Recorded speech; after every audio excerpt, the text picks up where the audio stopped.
So, last week was the climactic fight with the false serpent in the Morlock Warrens here. I think the majority of the session was actually that fight. There were spells being slung back and forth. There were multiple Morlock destroyers that were trying to put down the front line, but in the end, you all were able to kill off the simulacrum you found out to be of this spellcaster and this dark naga that you identified, and you managed to find a couple of nice notes in this little study.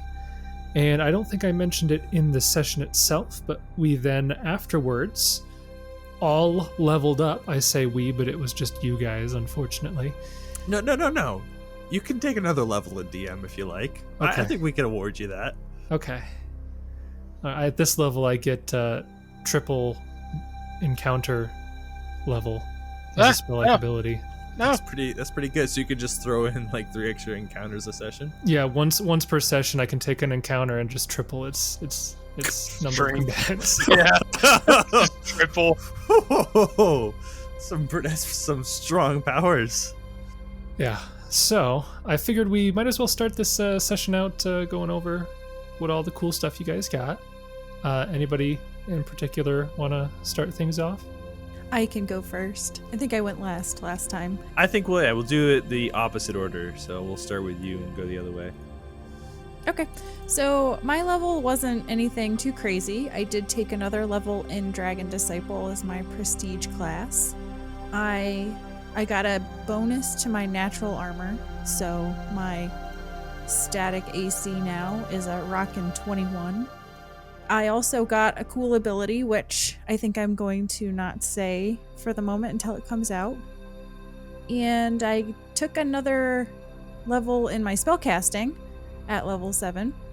So I actually get access to level 5 spells now. And one of those I'm also going to keep secret until it comes up. But I will say my domain spell that I have access to is spell resistance. So may or may not actually use that spell. It could come in handy, but it also can shoot yourself in the foot if your allies need to cast stuff on you. So it's kind of a situational thing. But also, because it is a level 12, every 4th level we get an ability score increase. So I put a point into my charisma, as that is my main casting stat. So I did charisma. And Nice.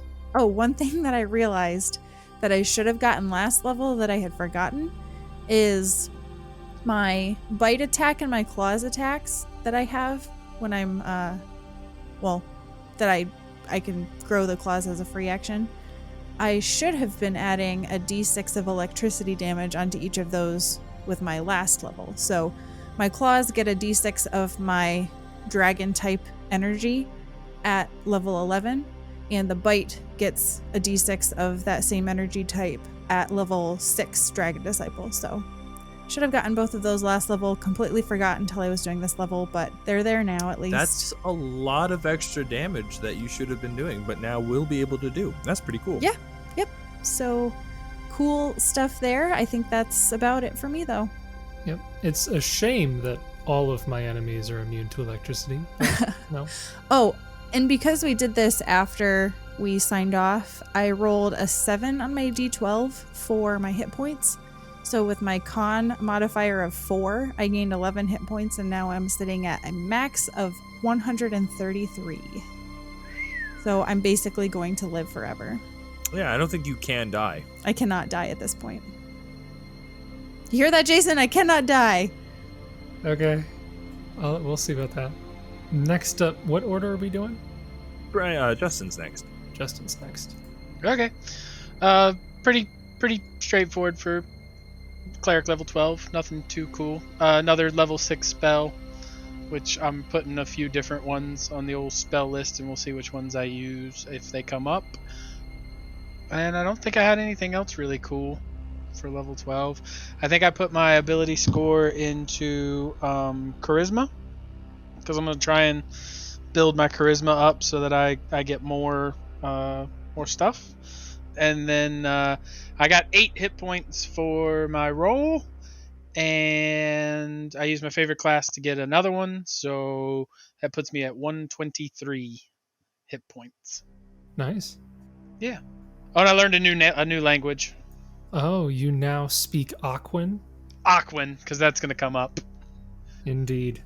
Yep. Was that actually the one that you took? No. It's probably Kieran. I bet it was Gnome. No, I already had Terran. I picked Canto. Okay. Who knows if it'll ever come up, but I was looking at some Darklands ones, and I was like, you know what, I'm gonna pick Darklands. I've never heard of that one before. Know what that language is? It's like banging, I guess. Like it's like banging on walls and stuff for like echoing through the tunnels and stuff. Kanto is also the first region for Pokemon. Just throwing that out there. Yeah. That's what I thought. You said like, did you just discover a region? I did. Interesting. I've never heard of that before. It's a primitive language found in the Darklands. Communication is achieved through percussive hits on body parts, weapons, or cavern walls, and is designed to travel long distances through echoing tunnels. Wow. So it's Morse code for the Underdark. Yeah, basically. Gotcha. So it's like Thieves' Cant, but for people who like to play the drums. All right. All of that is very interesting. We'll see how the 6th level spells pan out. Brings us to Josh, I assume? Yeah.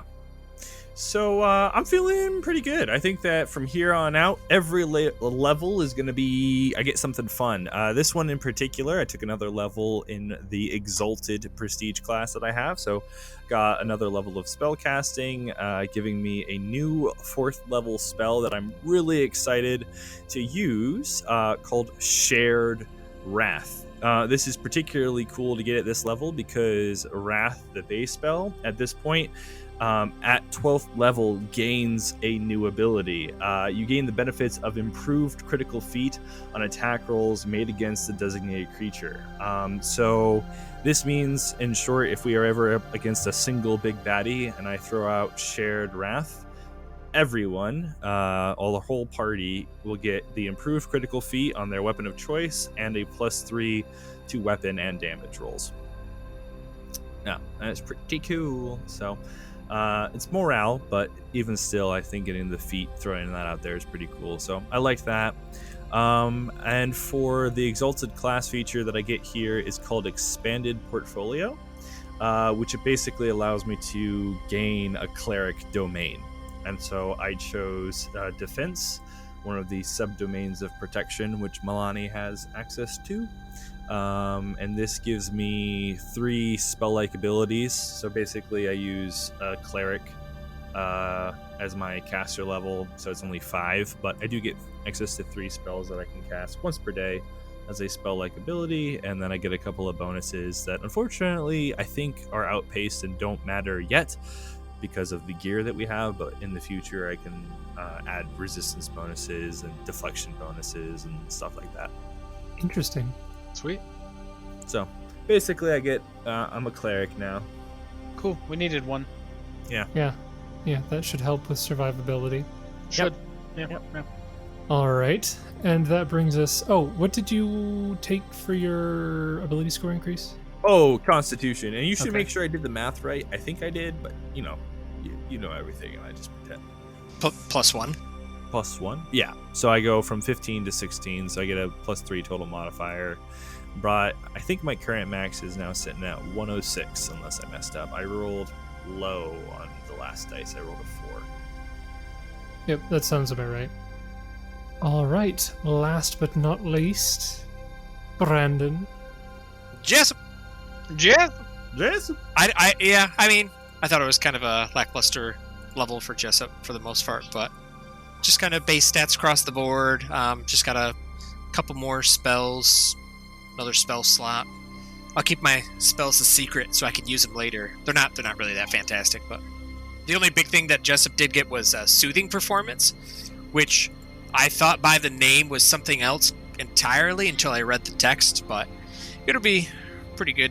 Just gives some basically decent out of combat healing for some of my rounds performances. So Often described as the poor man's channel.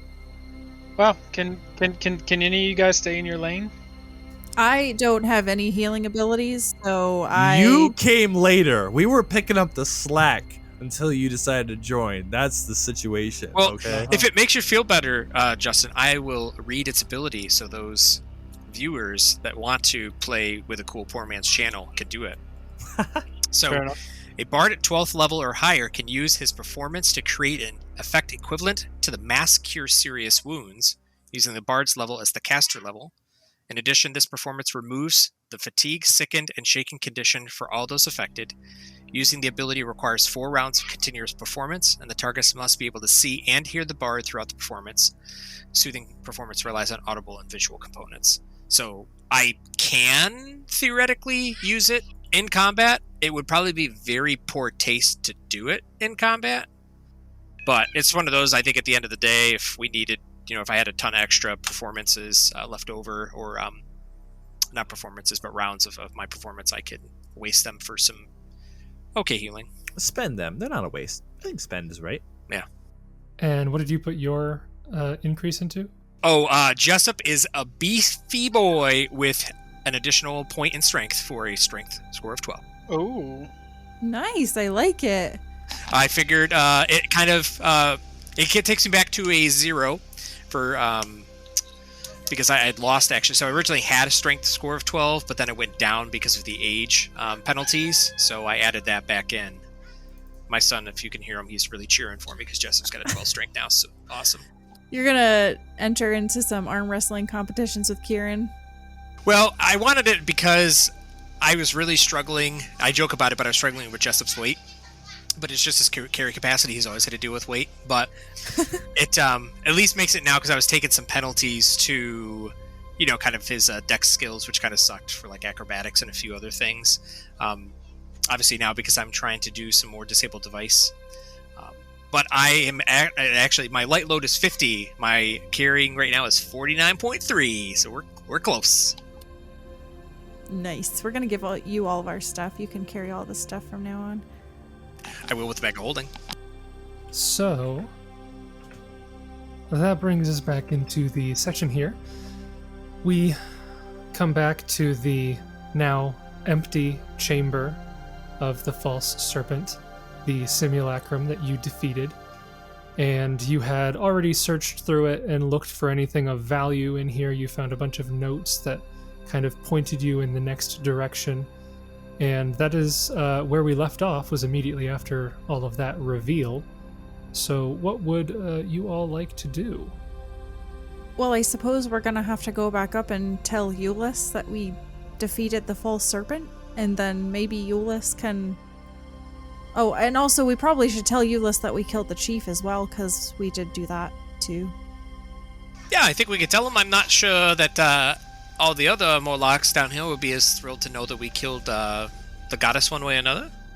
Well, maybe we can let him break that blow to them, and who knows, maybe he can unite them under his banner and he can become the new chief. It's worth a shot at least. I suppose anything is possible. Plus, I think if we're going back into the Darklands, or if we're going into the Darklands, we're gonna have to take Navi with us. Wasn't that the whole point? She wanted to go with us? Yeah, I'll probably want to explain everything to her for sure. Yep, I saved a dimension door so that we can get back up. The only issue is once we talk to Iuwlas, I'm not sure how we're gonna get back up if I use my dimension door.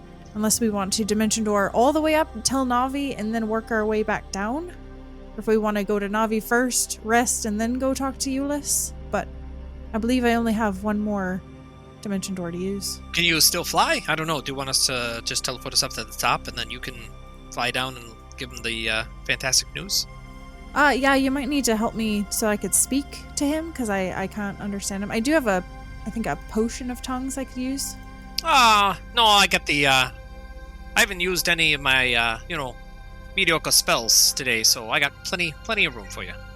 And actually, out of game, I actually think I might have... Yeah, I do think I have 2 dimension doors, actually, so we could just dimension door to Iuwlas and then dimension door back up. We got everything from this room first, right? Because I know we got the journal, which was the big thing. That's what we ended at last session. I believe you did. I don't think that we missed anything here. You forgot the really cool loot that was on the simulacrum. Yeah. The snow. Yeah, the snow. You can have Yep. all the snow. That materialized into a +4, I don't know what enhancement glaive. I was gonna ask because I don't know. It's like maybe we just didn't roll high enough or not. But is there a check to find out this something is simulacrum, or is that something that great value Smeagol there knew because he's been around her a lot. To be honest, I don't believe so. I just didn't know if maybe because Iuwlas obviously has been around them a lot, like if he would have known that it wasn't, like how, just more out of curiosity, like how did he know that it wasn't the real one, I guess? Wasn't acting right? Yeah, it wasn't coming out of the room, wasn't Yeah. like interacting with the Morlock tribe like it had, I guess. Yeah, the thing with simulacrum is I don't think that there's like you wouldn't detect it with like a detect magic because it's an instantaneous effect, but it says in the spell text that a creature familiar with the original might detect the ruse with a successful perception check or a DC 20 sense motive check. So the fact that Iuwlas was like maybe the spiritual leader perhaps keyed him into something was different. Can you dispel the simulacrum? I don't believe that you can dispel instantaneous effects because the magical effect is one and done. It doesn't linger enough to be dispelled. Is it an enchantment that like break enchantment could break? No. Or is that again instantaneous stuff? I don't know if there's anything that can be. It's an illusion spell, so Oh, I see. Okay. like a shadow illusion spell. So, Interesting. I was just curious. but yeah. So you guys want to dimension door up to Iuwlas? Yes, please. Okay. I hit Kieran with tongues just in case. Okay. Oh, awesome. Zip, you dimension door up there into that room that's kind of got a low level of liquid all throughout it, and then candles everywhere that gives a dim light, and you see Iuwlas there at the altar, and he kind of, as you make yourselves appear, he turns, hearing the clinking of armor, and he kind of squints at you. He says, Did you face the false serpent? Sure did. She's nothing but a pile of snow? Water? No. Yeah, she's gone. You'll be glad to know that your suspicions were correct. She was indeed false. And when we slew her, she just fell into a pile of snow like Jessup said. She wasn't even a real entity, I guess. Yes. You here is proof. If World Serpent had been true, then you would not have survived. One other thing that might be a bit of an inconvenience is we did run into the chief while we were down there, and the chief tried to kill us, so in self-defense we killed the chief. Yes, Chief would try to kill you. Was that a good thing? Is that alright, or is that bad? It could not be avoided. I was gonna say, well, the tribe's looking for a new chief now, so you have my vote. Gideon puts out a thumbs up sign in his armor. Gideon, I don't know if you saw, but I hit you with tongues as well. Oh, I gave it to both you and Kieran. cool. Iuwlas gets onto the altar and kind of rubs his chin a little bit in thought, and then he says, almost like he's thinking out loud and mumbling to himself, he says, Yes, we have to tell the tribe of the chief and false serpent. They will not be happy about this, but perhaps could convince them. and he kind of looks over at you and says, If I had you, they would believe me. If I showed them the people who killed the serpent, then they would follow me. You don't think they would try to kill the people that killed their object of worship? Yes. But they would believe me. So, alright, so they would try to kill us, but Yes. they would believe you. Yes. But we would still have to die? Yes. That's a very tempting offer. We might have to ponder that over tonight's rations. No. If you die, then I become chief, and then we can all go and find the real world serpent. By we, though, you mean not us, because we are dead in that scenario. Yes. That does sound like something that we may consider. Can we get back to you on that? No. Okay. Well, I'll be honest. I'm not interested in dying for your cause. So, I'm already pledged my shields and their Mathis. I can't. But the tribe will not be happy that world serpent, false serpent, is dead. But if I offer you, they follow me. Yeah. If but I kill you, then I will be hero. But you see, that still ends with us dying, and I don't think that we're Yes. on board with that idea. It doesn't really sit well with me. I don't really want to die. not to be presumptuous, but it could also result in your death, or perhaps the death of the tribe. We might win the fight. No, you are weak from fighting false serpent, and I am strong. No, I actually have almost all my spell slots still. Okay, so what Gideon means to say is, no, yeah, we definitely don't want to do that. But, because the false serpent had basically melted, there's really no body to prove that she did indeed perish. So how do you prove that she was actually slain? Because she's not here. Right? So because she's not here means she's dead? He kind of tilts his head. There's no body. But Chief's body is there. That's true. Would it be bad if you said you killed the chief? Oh, there you go. Why would I kill Chief? Maybe because the chief was saying that the false serpent was false, and you were defending the false serpent, who they think is the real world serpent. Yes. And Chief killed the world serpent, and Right. you killed the chief. right. There you Yeah, go. there you go. That's a good story. The heretic, you had to put down the heretic. You Yes. are the hero now. Go ahead and roll me a diplomacy check. We aid. Can I We aid on added. that? We aid. Anybody can aid. Anybody can roll their own. Just Okay, in general. who are we diplomacy aiding check. though? If we're aiding Oh. someone, who are we aiding? I think, Kieran made this pitch, yeah?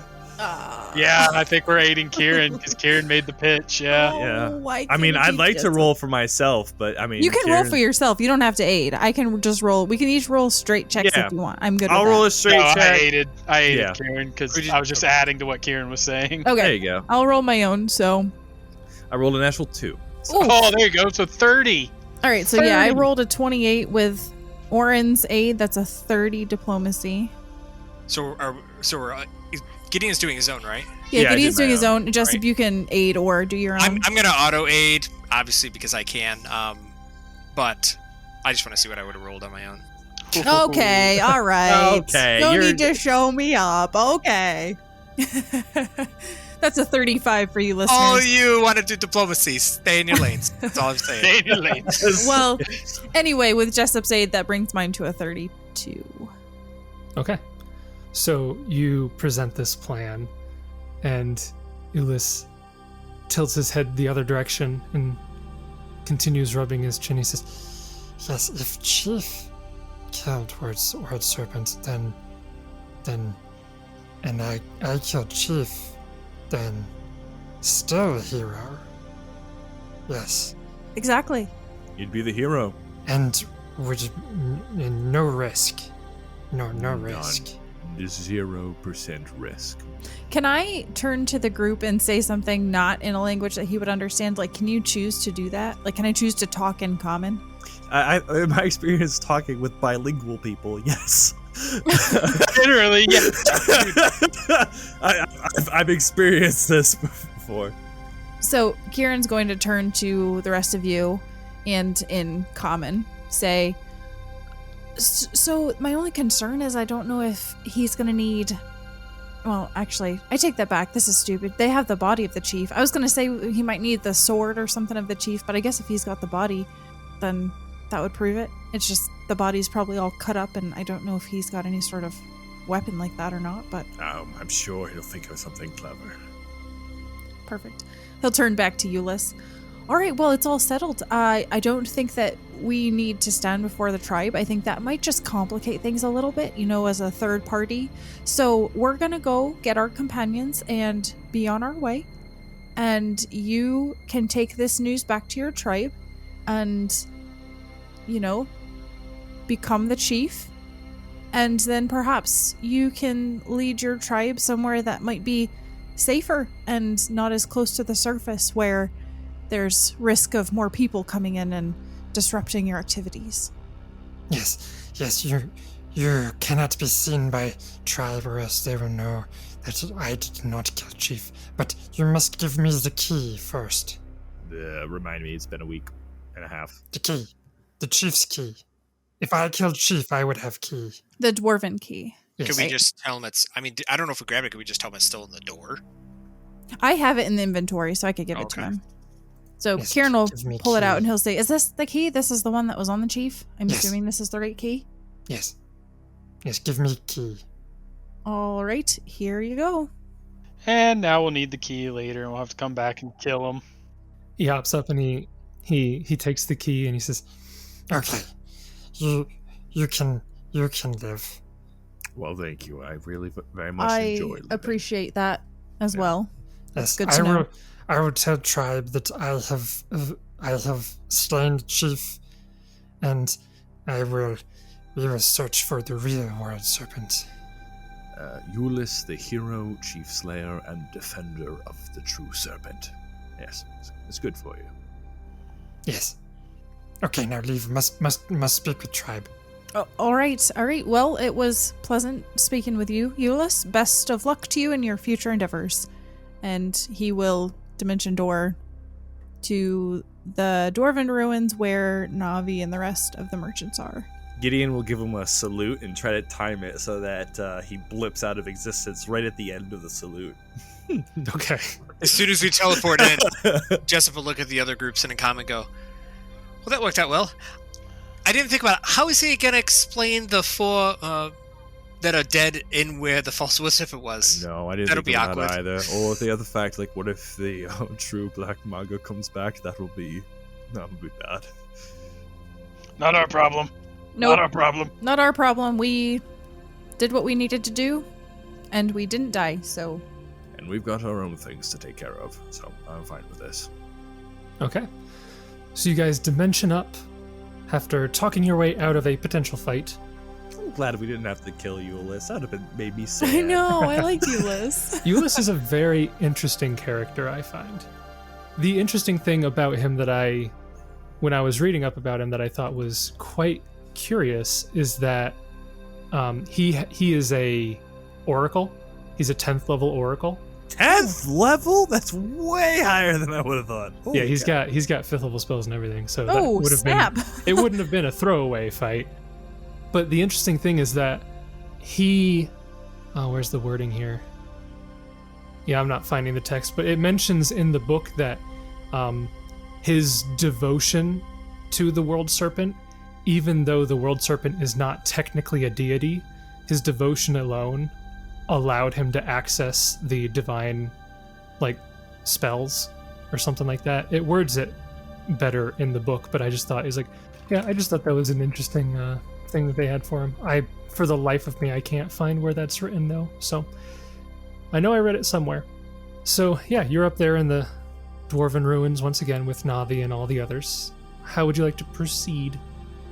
I don't remember what time of day it is. Yeah, I guess we would just bring Navi up to speed on what has happened, and I don't know if she needs to know about the details of the journals and such, but we could tell her that we've taken care of the Morlocks and they should be heading out. I don't know if we need to wait a few days until they clear out, or if we can just get going, because the other problem is getting all of these merchants down there.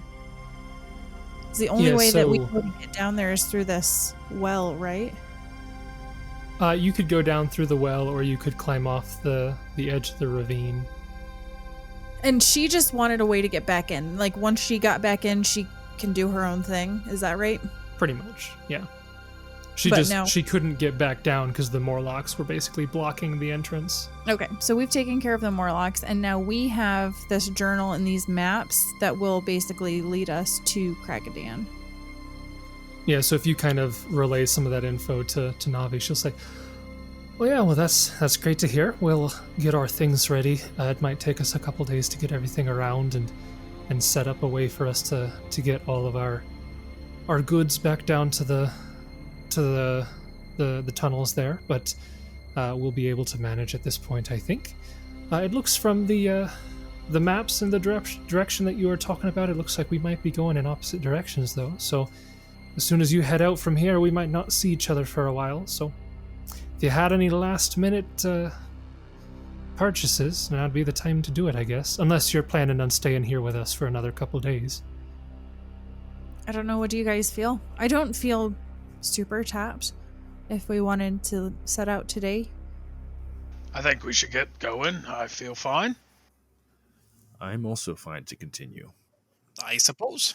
The only thing that I will say is that don't forget, my dwarven friend, that you are not liked down there, so be careful. Oh, I'll make sure to reapply my ash and whatnot in order to blend in. Yeah, hopefully without my assistance you can still do a decent disguise check, but we'll see. Probably not, but it'll be fine. Along those lines, Navi, is there anything else that we should be particularly aware of as we head down? Oh, well, yeah, there's a couple things, I guess, that you should know. So I think most of the information that she would tell you learned from Jessup's knowledge check. Because he rolled a knowledge check about the long walk, I think it was. Yeah. And so I can read some of the details here. Actually, this would be a good time to kind of recap some of that information. So, the Dwarven Sky Citadel of Kraggodan resides in the Mindspin Mountains, 75 miles from the Valley of Aloy, across the now Legion-dominated Nesmian Plains. Due to an ongoing conflict with Multhune, it cannot be accessed via normal trade routes. However, some of Xanathora's notes describe a passage through the Darklands that could bypass multiple armies and impenetrable walls, though not without presenting its own dangers. A tunnel just outside Xanathora's study connects to the uppermost region of the Darklands, known as Narvoth, at the base of the 2,000-foot deep crevice at the Valley of Aloy. The tunnel opens into a prominent Darklands highway known as the Long Walk, which was constructed and is maintained by the Duragar, a dour, subterranean race descended from those dwarves who remained behind during the quest for Sky. Travelers on this highway must pay heavy tolls or survive fierce fights. While the Duragar Empire is very decentralized, its soldiers are nonetheless well-trained and well-armed. Because the Long Walk jogs south and east, it presents a longer journey than traveling as the crow flies. A little over 150 miles separates the Valley of Aloy and the caverns beneath Kraggodan. The first 130 miles appears to be on the Long Walk, while the last 20 miles diverge into treacherous side tunnels, of which little is mentioned. Such a journey, you would estimate, and Navi would probably estimate, would take you no less than 10 days. The Long Walk was constructed long ago as an underground highway connecting the major Duragar cities of Fellstrock and Hagegraf. It is fiercely guarded by the Grey Dwarves, who routinely patrol its length and levy high tolls and tariffs. There is no natural light in the Long Walk, though phosphorescent fungi grow in isolated patches. From side to side, the highway narrows to no less than 50 feet, while at times growing to as wide as 200 feet across. Its arched ceiling ranges from 30 to 50 feet in height.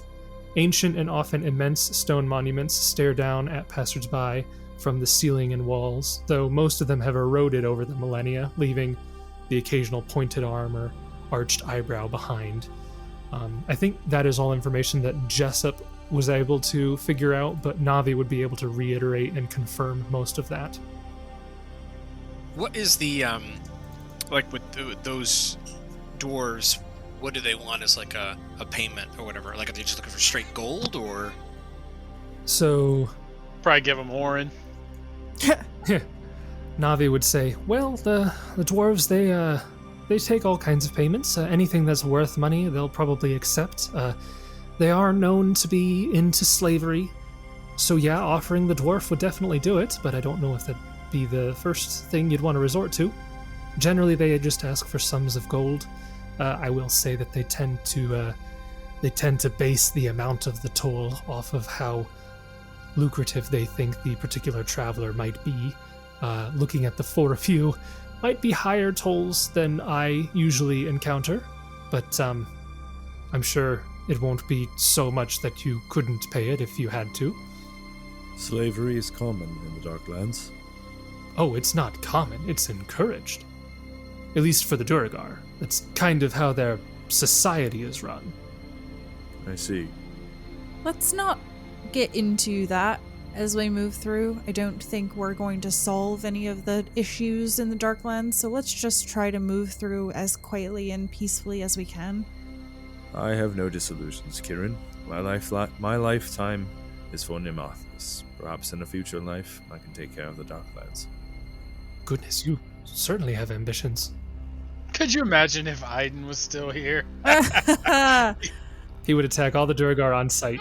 On site. He would Yeah. be throwing hands on site.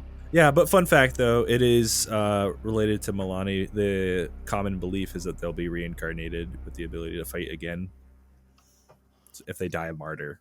That sucks. You're just going to get into an endless cycle of life and death trying to fix the Darklands. It's like, You're just the main character of ReZero. Well, his goal is to become exalted, and then he can work kind of like never mind. Long story short, it's a thing. They believe they'll be reincarnated or will be able to rejoin the land of the living after they die, sometimes with memories intact. Well, yeah, so as long as you're careful, you'll probably be fine. If they do notice that you've got a surface dwarf with you, then things might get a little tense. At the very least, they'll probably demand more gold than they normally would, but I'm sure you'll get by. Every time we run into him, just cast invisibility on me. It'll be fine. well, I can do that for a point, and then I won't be Yeah. able to anymore, but That'll be alright. it's an option. Yeah, we'll be fine. All right, well, if the three of you are ready, then I can get us back to that area that we were at before, but then after that, I don't think I can get us down 2,000 feet. Do we want to go right at this exact moment? I hate to kind of run into Iuwlas with the other Molochs if they're down there. Yeah, I mean, I don't know. I figured the place that we were going, they wouldn't be at right yet, but I could be wrong. I don't know exactly what ways they're going to take to get into the Darklands. So Jason, what we're talking about doing is going through this door. Yes. That's not the one that has the 2,000 foot drop. That's this thing. No. So the 2,000 foot drop is like the thing that's on the edge of the Dwarven Ruins. Okay. The thing that's at so all of the openings in the Warrens go into the 2,000 foot Okay. drop. Okay. These smaller things are just connections between levels. Okay. And this hallway, you are led to believe, eventually cycles down until it reaches the Long Walk, though it would be the world's longest spiral staircase. My understanding is that it might take Iuwlas some time to speak with the tribe, and then even after that, if they're going to decide to move deeper into the Darklands, that might take time as well for them to pick up their tribe and go.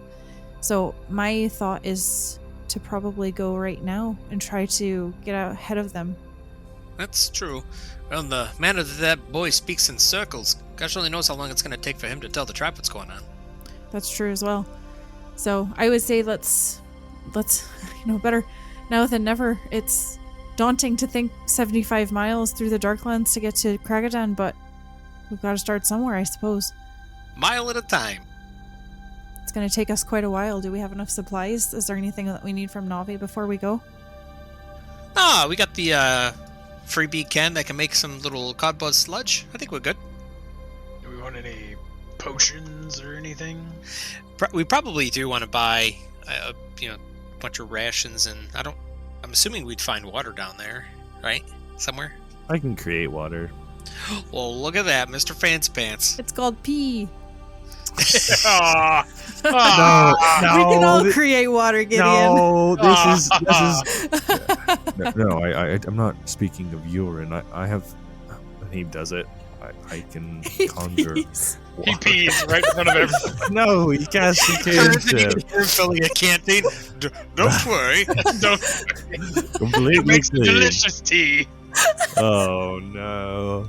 Oh no! Oh my goodness. I don't know what is wrong with you people. I'm sorry, it's all my You fault. people, don't let me into this. Do not. You're the one spamming create water over there. All right, we're gonna dimension door at this door To Kraggodan. We dimension door to Kraggodan. to We're Kraggodan. gonna have to fight all these things here. No, so I took all of the remaining Morlocks in the Warrens and put them in Iuwlas' room so he could give a speech. And there are 15 of them remaining. So he makes 16. There are 3 destroyers left, 3 normal Morlocks, and then I don't think you killed a single Morlock creeper. They're all here on my Is that the phone. wall guys? Yeah. The poison dart guys. Didn't we kill 2 with the chief? Those were Morlock mates. Those are different technically.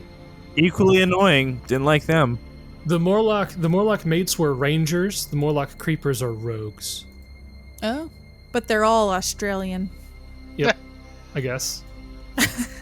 Okay, so you guys make your way, you dimension door down to that door, and unfortunately you don't have the key to it, so you cannot continue the adventure. No, I'm just kidding. You have to go back and kill all of them. It's dwarven. So we just murder them.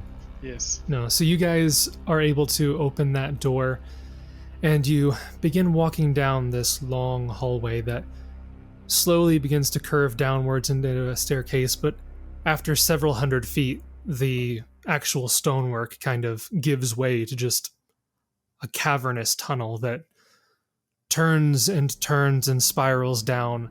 And I think I looked on a forum one time and somebody came up with the math, and in order to make the difference in height to get to the base of the 2,000 feet, the staircase would take like several miles worth of actual walking distance to do or something like that. I didn't actually confirm the math, but basically they said it was a freakishly long walk just to get down there. So it probably takes you a good 2-3 hours just in this tunnel walking until eventually... Do you guys all have dark vision? Or I can cast it. yeah, I just didn't know if you'd be using torches or how you'd be proceeding.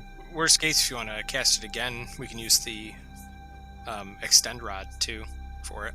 So yeah, you guys can all see in the dark here, so you don't have to use any torches or anything. But as you get to the base of this tunnel, it levels out and begins to go off what you assume to be northwards until it very shortly opens into a much larger chamber. And as you look left and right, this chamber goes on past your dark vision, but you can see in the distance little glowing lights, probably the phosphorescent fungi that you had heard occasionally spring up in the long walk. And you look down at the ground, and it is worked stone, though ancient worked stone. It is eroded quite badly, but this is very clearly like a highway, not a just random tunnel. And you believe that you have indeed reached the long walk and the beginning of your 150-mile journey. Following the map, you know that you would have to be going south. So you can turn in that direction and begin heading that way. And I can actually move you to the map of the long walk.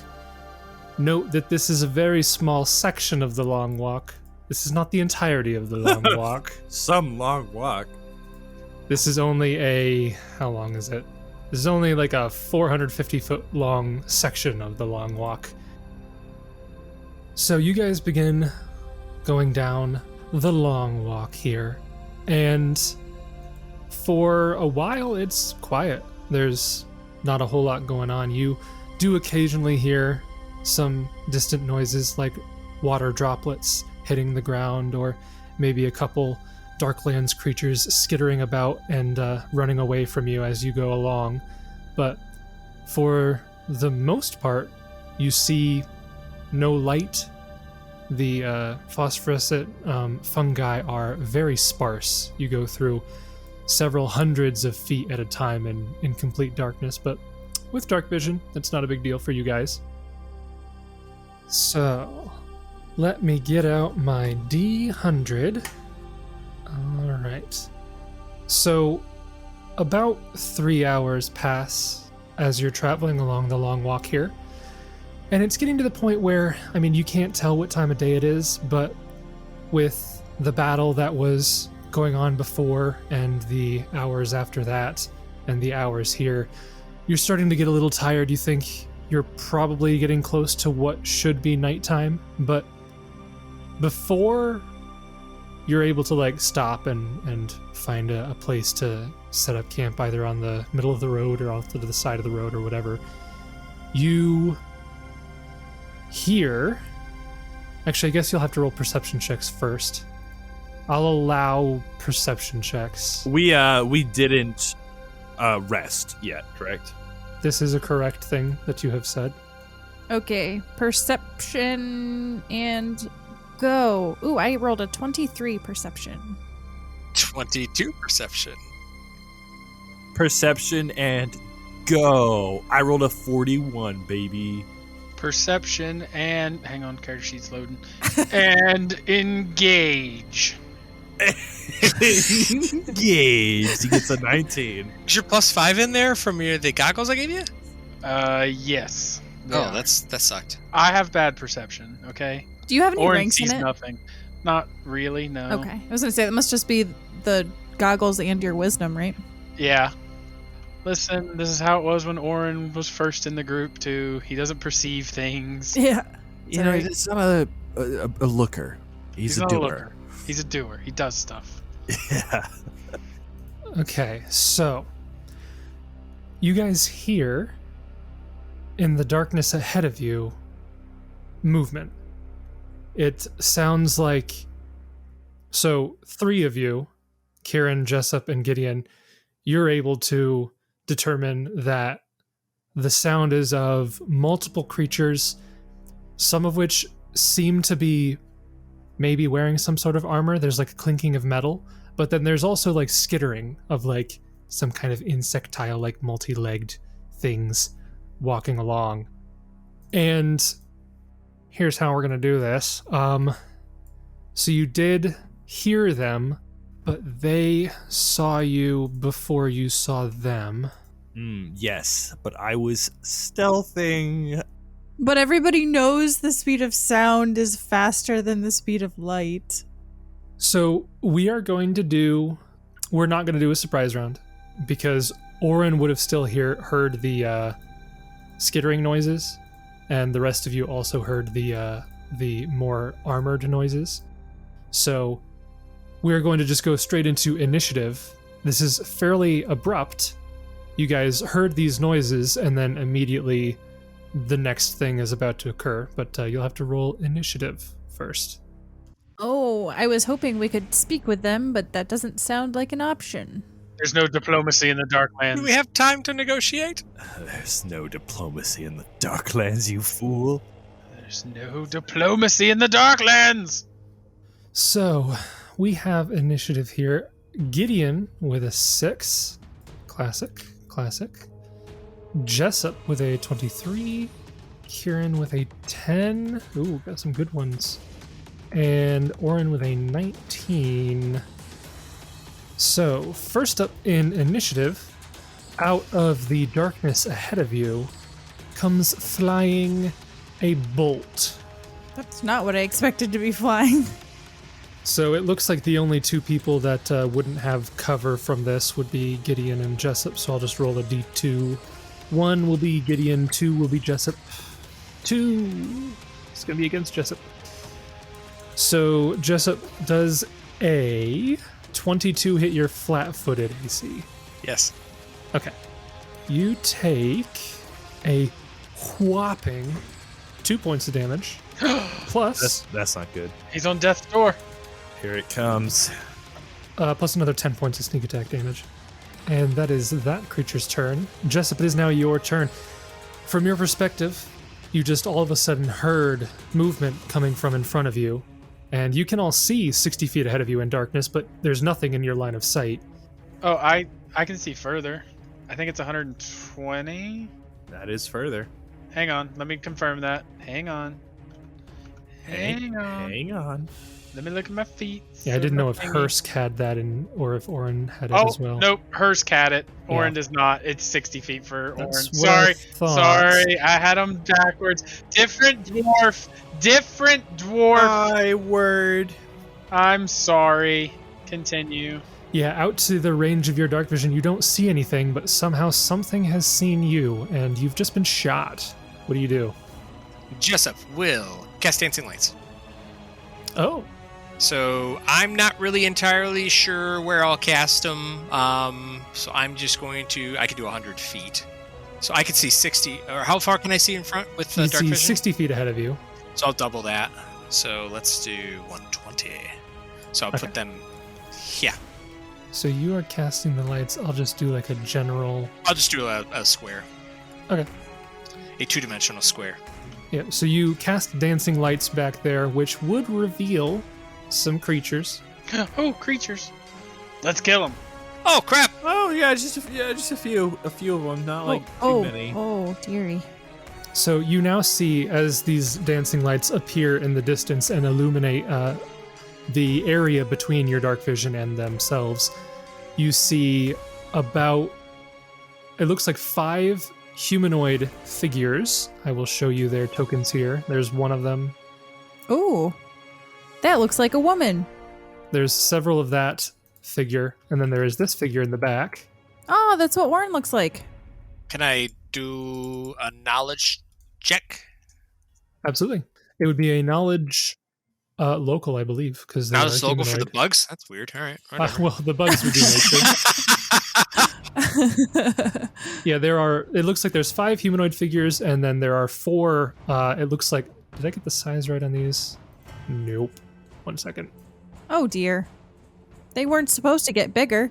Does the dramatic change in light condition affect these people in any mechanical way?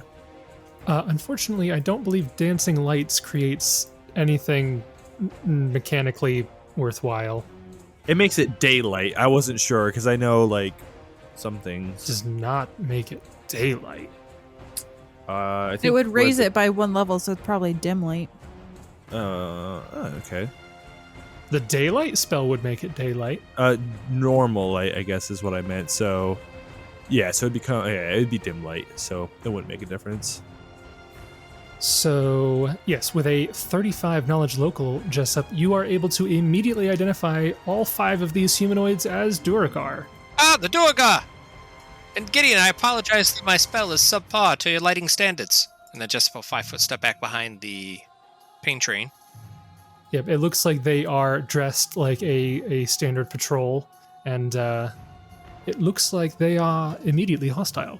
Oh, we should try to diplomatize. But then Jessup will start a performance. Why not? You know what? For funsies. Oh wait, maybe would I? Should I?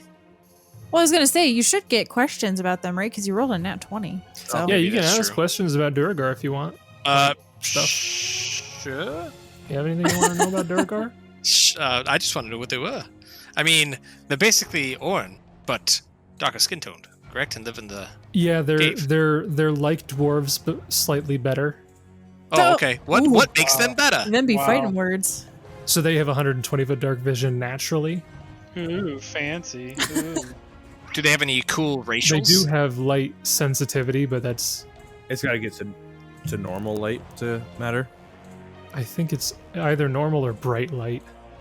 And even then, I think it just makes them dazzled, which is kind of useless. But so they have like they have the same kind of stuff that dwarves do. So like they have bonuses on spells and I assume spell-like abilities. It just says spells in this stat block, but I assume it's both. Because there's not a whole lot going on with them, I'll tell you that you get the sense somehow that these 4 are probably like some variant of like full martial, like maybe fighters or something like that, given their armor and weapons. And the one in the back could be a ranger, could be a rogue. Did do some sneak attacks, so probably more like a rogue maybe. You don't know what level they might be, but yeah. They're kind of like dwarves, but they are slightly better. Okay, so Jessup will relay that information and then immediately apologize to Oran for making him feel bad about himself.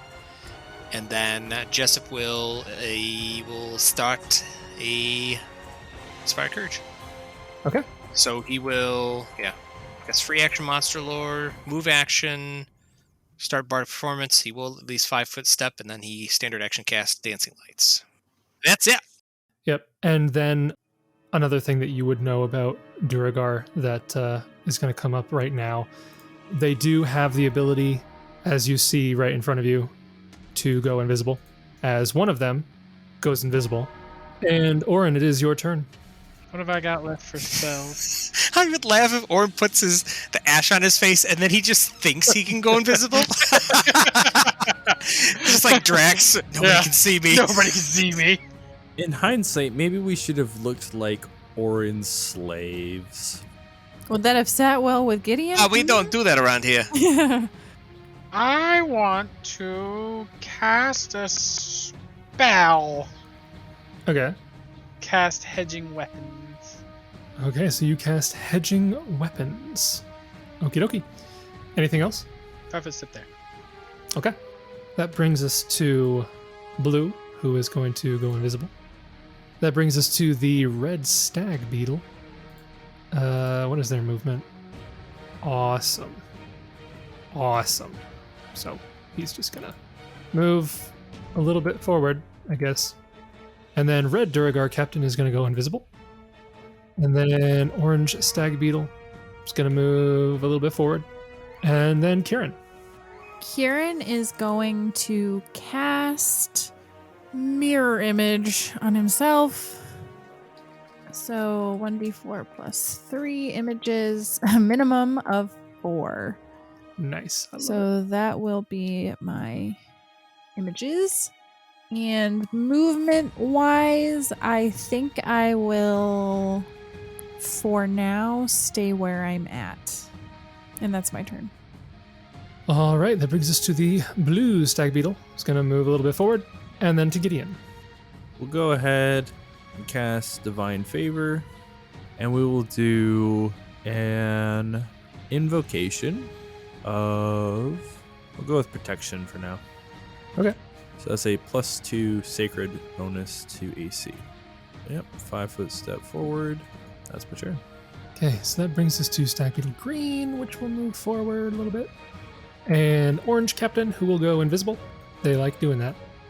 And then at the top of the next round, the guy in the back is going to cast a thing, and you see his shadow kind of take physical form as he summons a shadow.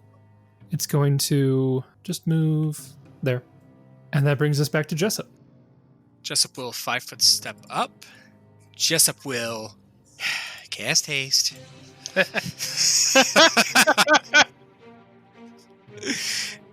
And then maintain performance. And he will move action. He'll put on a spell. That's it. That brings us to this guy who's going to do that. And that then brings us to Oran. I want to try a thing. And I probably won't know the results, but let's see what happens. Oh, wait a minute. Where'd that guy come from? Who's that guy? That is the shadow that was summoned out of this guy's shadow. Yeah, so barely seen out of the corner of your eye, it's a wisp of shadow that is vaguely humanoid in outline and kind of writhes in unholy life. I don't like that. So I'm going to change up what I was going to do. I'm going to try a quake maneuver with my new Warhammer. Okay. And so I think I can do a 5-foot radius spread, a 10-foot cone, or a 20-foot line. Is that right? Yep, so you Alright. could 5-foot step forward and catch this one in the 20-foot line. Yeah.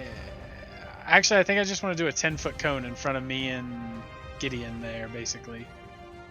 You won't hit anything. Oh, I didn't know if maybe the invisible creatures were there. Oh I mean, yeah, how you am I could do supposed to that. know? I mean, I thought you were going for the beetles, and if you did a 10-foot cone, none of the beetles are I mean, you could do a move action to get closer and get the beetles in a cone. no, I don't like it. Just knocks him prone. I'm just gonna cast another spell. I'm gonna follow Gideon's lead and also cast Divine Favor.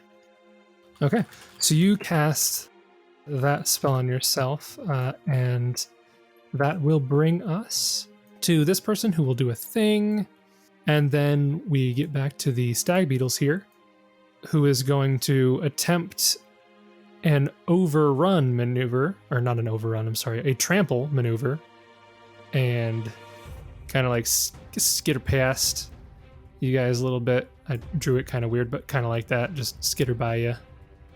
Actually, he'd be here. So yeah, so full round action.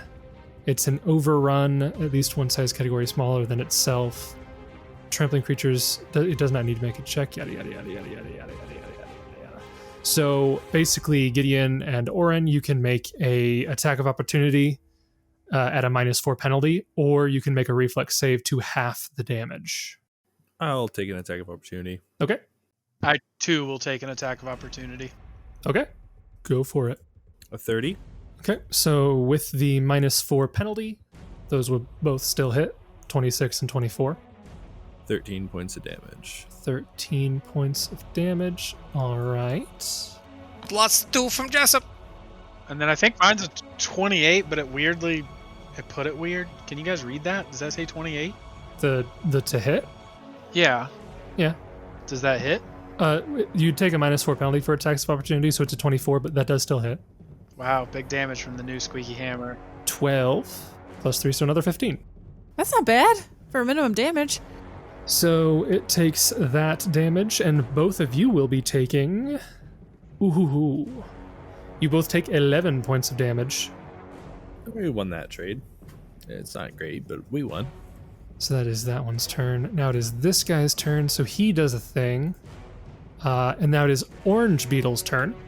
Orange will then come through and trample through the other direction. So Gideon and Oran, you can make an attack of opportunity if you have another one, or a reflex save. It'll have to be a reflex. Don't have combat reflexes. Yeah. I guess we're going for a reflex save. 23 from Oran and 24 from Gideon. You both succeed, so you will be taking half damage. So you both take only 4 points of damage. I can live with that. So that was Orange's turn. Now it is Kieran's turn. Okay, so I just want to remind you that I do have blind sense 30 feet. So if any of the invisible guys come within that radius, I think I can get a general idea of where they're at. Yep. Okay. I'm going to take a 5-foot step, and I will full attack on the red beetle. So my glaive, I believe. is what I can- Glaive. Okay, so here's 2 attacks from the glaive. So a 36 hopefully hits, and a 14 will probably miss. Okay, so why is it 36? 35, I'm sorry, 35. Okay, 35 will hit. That will kill it. Oh, okay. So then my hasted attack, because the iterative attack was a natural 2, so that's going to miss. My hasted attack would go after Orange. So the 21 slashing kills the red beetle, and then there will be 18 against the orange beetle, plus Jessup's 2. I gotta say, Jessup, I appreciate you always bringing the damage to a multiple of 5. It's been very convenient. That's what I'm here for. More support, even for the DM. So, And, oh no, I took a 5-foot step and attack, so that's my turn. yes. Okay. That brings us to Stag Beetle Blue, who is also going to trample, this time getting 3 of you. But Kieran, you do have an attack of opportunity if you want to take it. I will take it. The other 2 of you will have to reflex. Oran with an 11 is going to fail. Gideon with a 25 is going to succeed. The 32 attack of opportunity will hit. Whoa. Again, 20 points of damage with Jessup's 2. Yo, welcome. All right.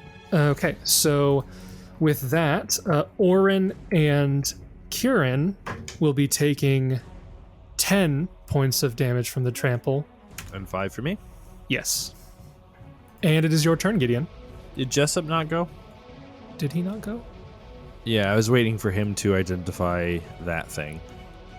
I think I went and I just chose not to. Oh, okay. Yeah, there's a lot of people in this initiative order, so Yeah, because I casted haste on you. Gotcha. Peoples. Yeah. I So, don't know if you allow retroactive one. I forgot, but I mean, I could do it next round if you shout out to me. No. You're fine. I was just. it would be a knowledge religion if you wanted to do it now, Gideon. I'll do a knowledge religion then. 27. 27, you successfully identify this as a shadow. Okay. Is that incorporeal? It is an incorporeal undead, yes. So it's immune to all the standard undead stuff. It does nasty touch attack stuff.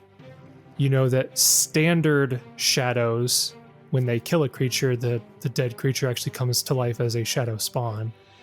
I'll start full round attack on the orange, and he'll relay all that information to the party as he starts hacking and slashing. Okay. 30. A 20. 30 will hit, and a 20 will also hit.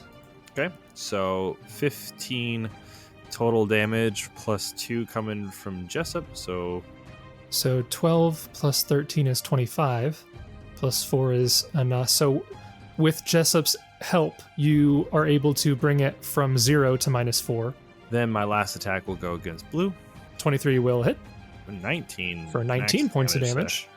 And with Jessup's aid, that brings it to below 0. Jessup the finisher. Hey, Yeah. Jessup. Putting in work, man. I should have cast Deadly Juggernaut if I knew you were going to be doing that for me. Gosh. Okay, so that is a full attack. You can 5-foot step. No, Gideon. You were doing that yourself. I'm just here supporting you. I will 5-foot step further up. Okay. After Gideon, it goes to Green, and Green is going to trample through all 4 of you. Gideon, you have another attack of opportunity now. Kieran and Oran still do not. Oh, do you mind if I cast that thing real quick? Oh wow, nat Sure. 1. Jeez. That is a tale of 2 reflex saves. So Oran gets a natural 1 with a fail. Kieran and Jessup both get a 22 and a 25. Gideon, did you want to make an attack of opportunity or a reflex save? I would like to take attack of opportunity. Okay. There you go. Oh, gosh. Oh A my. natural 20 for a 40 will hit. A 39 will confirm. Can you do enough to kill it? I don't think so. No, not with that one. Not with that. No, that was a bad roll. Hey, don't discredit me just yet. 32 points of damage?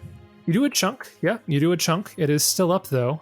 So with that, Gideon and Oran will take full damage. Kieran and Jessup will take half damage.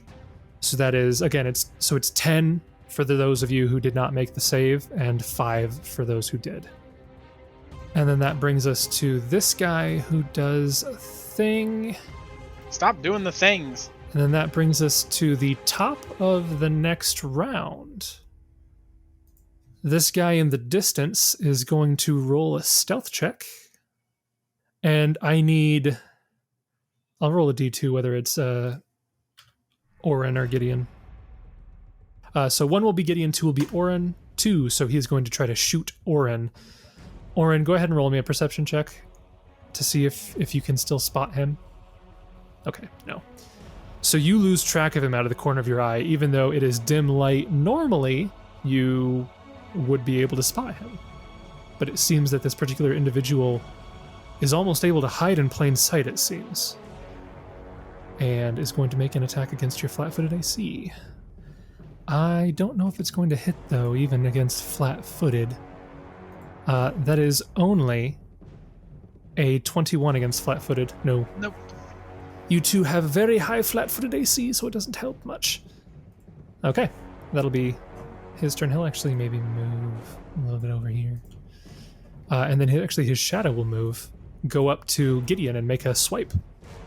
So Gideon, does a 23 hit your touch? Yes. Oh, fun. I would like you to take 4 points of strength damage. So -4 to my temp, basically. Pretty much, yeah. Yeah. It'll be like a -2 penalty on all your attack and damage rolls, basically. And that will bring us to Jessup. Gideon, is there anything else you want to know about that shadow? No, I think I'm good. Fine. You can still learn yourself, bud. Fine. I won't help. Sure, Jessup will maintain the performance he has. Classic. And thanks. And at least some of this. He will 5-foot step. Yeah. And I don't know. Actually, can I do a knowledge check on those beetles? Yes, that would be a knowledge nature. 17. You are able to identify them, but you don't get any information. They are known as giant stag beetles. They are neutral, large vermin. Okay. All right. Well, I guess since I'm not sure, I'm going to try to cast a spell defensively, a level 2 spell. So it's what? Double the spell level plus 15? Yes, that would be a DC 19. I hope I would hit that. We shall see. 31. 31, just barely. Kieran, you're my hero. Aw. Since you don't have any more spell slots, go swinging. Okay. So yeah, 5-foot step, standard action cast, free action maintain, move action, give the stag beetle a dirty look. That is my turn. Okay. And remembers Titan and has a tear in his eye. Oh, Oh, Husk, I miss you. Well, that will bring us to these guys. He'll do a thing. So he will move up, and he'll actually, because he is within reach now, he will take a vital strike. Ooh, or he could do that. Ooh, he could do. Ooh, boy. But that would be really annoying to figure out how that works. I'm just going to do a vital strike. So he would become visible. Kieran, you would have sensed the presence on approach, as you now see a large Duragar. I guess you would have identified this when you identified Duragar. They can go invisible and enlarge person. Oh, nice. So they're just better than dwarves. oh my gosh. And so yeah, he will take a vital strike at Gideon. Gideon, you are flat-footed because he was invisible, and he gets a +2 because he was invisible. And he's vital striking, so there's no penalties. Okay. He's not power attacking. Oh, he does crit on that. Okay. That is a critical threat. I don't know if this will hit your flat-footed, though. Oh, no, yeah, that will. So I rolled a 19 on the die. He gets a +2 for being invisible. So that is a 38. Yeah. Yep. But he has to confirm. Yep. Natural 2 on the confirm. Won't do it. Which, even with the invisibility bonus, is only going to be a 21 against your flat-footed. Nope. I'm good. He will hit with Vital Strike, but it is not a critical. So that will be... Oh, goodness, that's actually going to be a decent amount. Okay. 30 points of damage. That was decent. Yeah, because they're enlarged, they do 2d8, so Vital Strike is 4d8 plus stuff. I should have power attacked, I just didn't think that I was going to hit, so I didn't. That does bring us to Oran. It's huge! I guess I'll touch Gideon Thank you. with a cure critical. I'm sure a Cure Light would be fine. Yeah, I'm sure. I mean, you don't want to waste stuff on him, you know. Right. Yeah. 31. It's like it never happened. Yeah, except it did. Okay, well, next time you're not. But I appreciate you. You know a what? lot. No. You just talked yourself out of more. Yeah. I don't even know why you healed him, because, I mean, he's a cleric, right? I mean, basically, yeah. Yeah, I mean, seriously. All right, you can move if you want. I'm sure I can. I'll move here. That will bring us to this guy's turn, who's going to do that.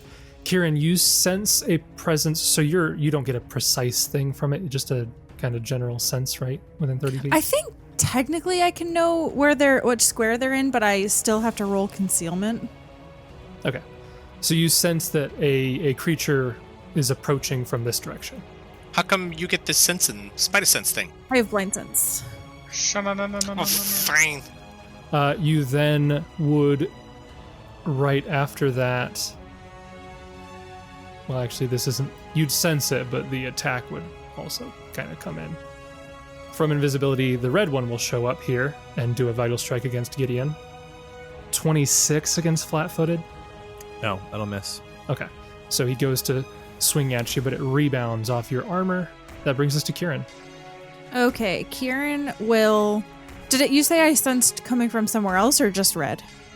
So you sensed red coming in, but you sense one over here that you don't see. Oh, okay.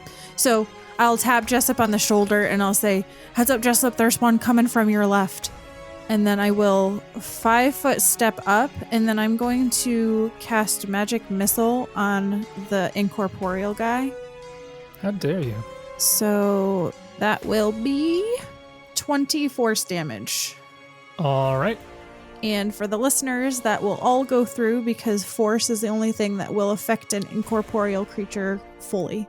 Jessup should do an additional 22 damage for... I don't think that's how that works. It should. It should. They're missiles. They're basically like crossbow bolts. We're within... I'm in 30 feet of each of the ranged projectiles, Jason. Yep. Yeah, I don't think that's how that works. Yes. Nope. It is. So that's my turn. Unfortunately, this particular shadow has a special ability called Dodge Magic Missiles. It just has the shield spell, which would be very inconvenient. Yeah, that'd be funny, but it does not. So yeah, it seems like all that damage does go through. And it is Kieran's turn. You have been attacked by... I just went. No! Shut up! I'm Do it sorry. again.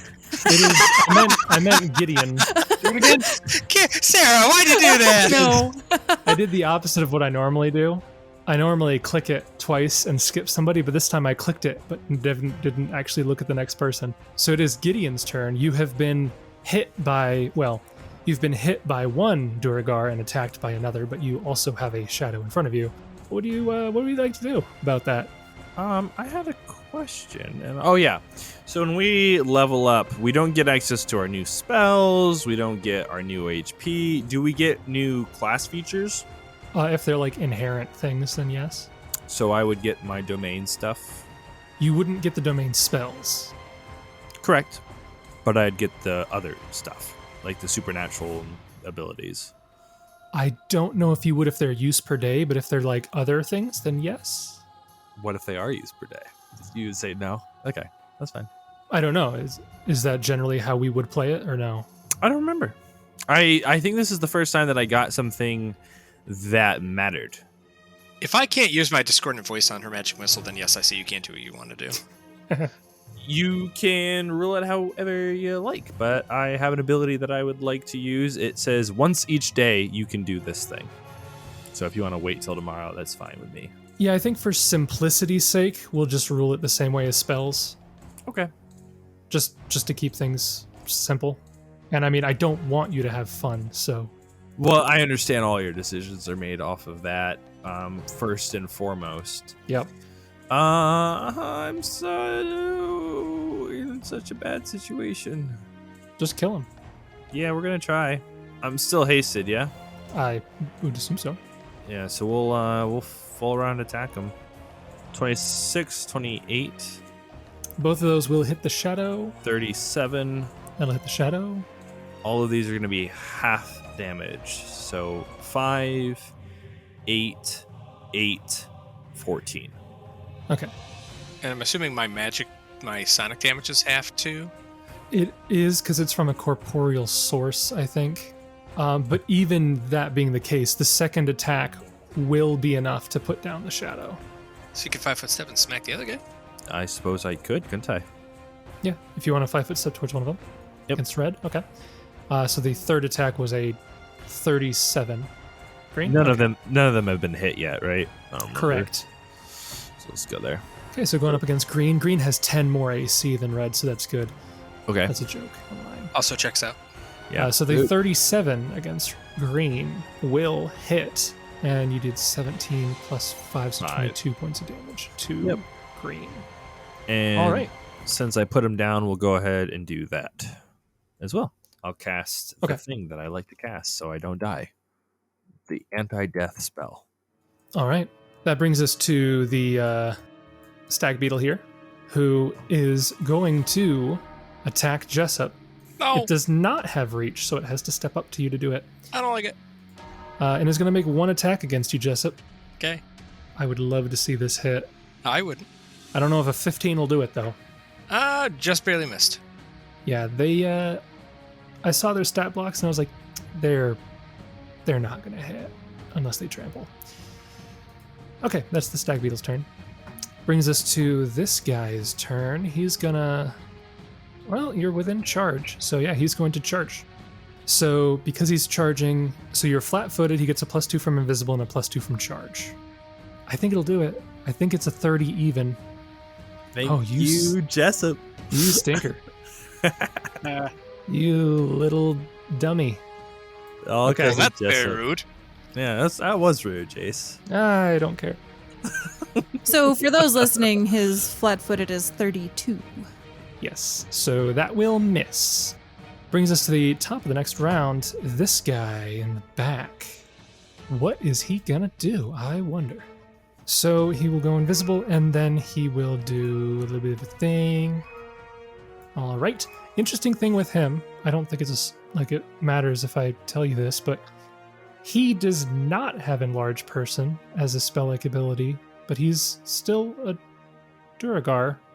He has a different spell in place of that. I don't know if maybe there's an alternate trait that he took. I don't know. It's weird. After him, we come to Jessup. Ah, thanks for the heads up, Kieran. Wait, my left or your left? Just kidding. I was going to say, it's the same left. Jessup will 5 foot step back, and he will put down Titan Jr. Or try to. All right. So hasted, he will take 3 shots.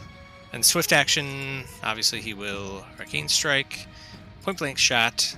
He is not in melee, so if these don't hit, I'll be sad. 36 with a crit confirm 27, another 31 with a crit confirm of 20, and a 24. Did I kill him? You just rolled 2 nat 20s? Oh my gosh. I did.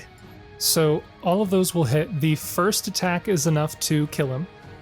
So in this case, I guess I would try to redirect my shots to potentially... I think probably green, I guess. But it will be at a -4. I mean, I don't know. Would he... Oh, yeah, because he's in melee. Red wouldn't be melee. Red, orange would both not be melee. Would they get cover at all? Red wouldn't. Okay, now I guess I'll shoot at red then. That makes more sense. I always forget with cover because those two yahoos are next to me. Okay. So the 31 will hit red. The 20 will not confirm on red. The 24 will also hit red. So 2 more normal attacks there for... So that'll be 8 to 9 plus an additional 3? All right. And that's your turn? Yeah, 5 foot step, reaction, full round attack. Yeah, I'm done. Okay. Green is going to go. It's going to 5 foot step. And they have noticed that you are very hard to hit. So he is not going to power attack. He's gonna Vital Strike. 1 attack. He's not getting any bonuses, so it's just his flat thing. He's going for 1 attack? Interesting. Yeah, he's Vital Striking. But a 29 is not going to hit. Nope. That brings us to Oran. Yeah, so all of the beetles are down. It is left only the Duragar, but some of them you cannot see. I'm gonna move towards red. Do I know how much reach they have? You're not certain, but I mean, by your knowledge of normal spell casting, large creatures usually have a reach of 10 feet if they're bipedal. I mean, you can see them hitting Gideon from... That is also true. You can see them hitting Gideon from 10 feet away. You can see them trying to hit Gideon from 10 feet away. I mean, come on.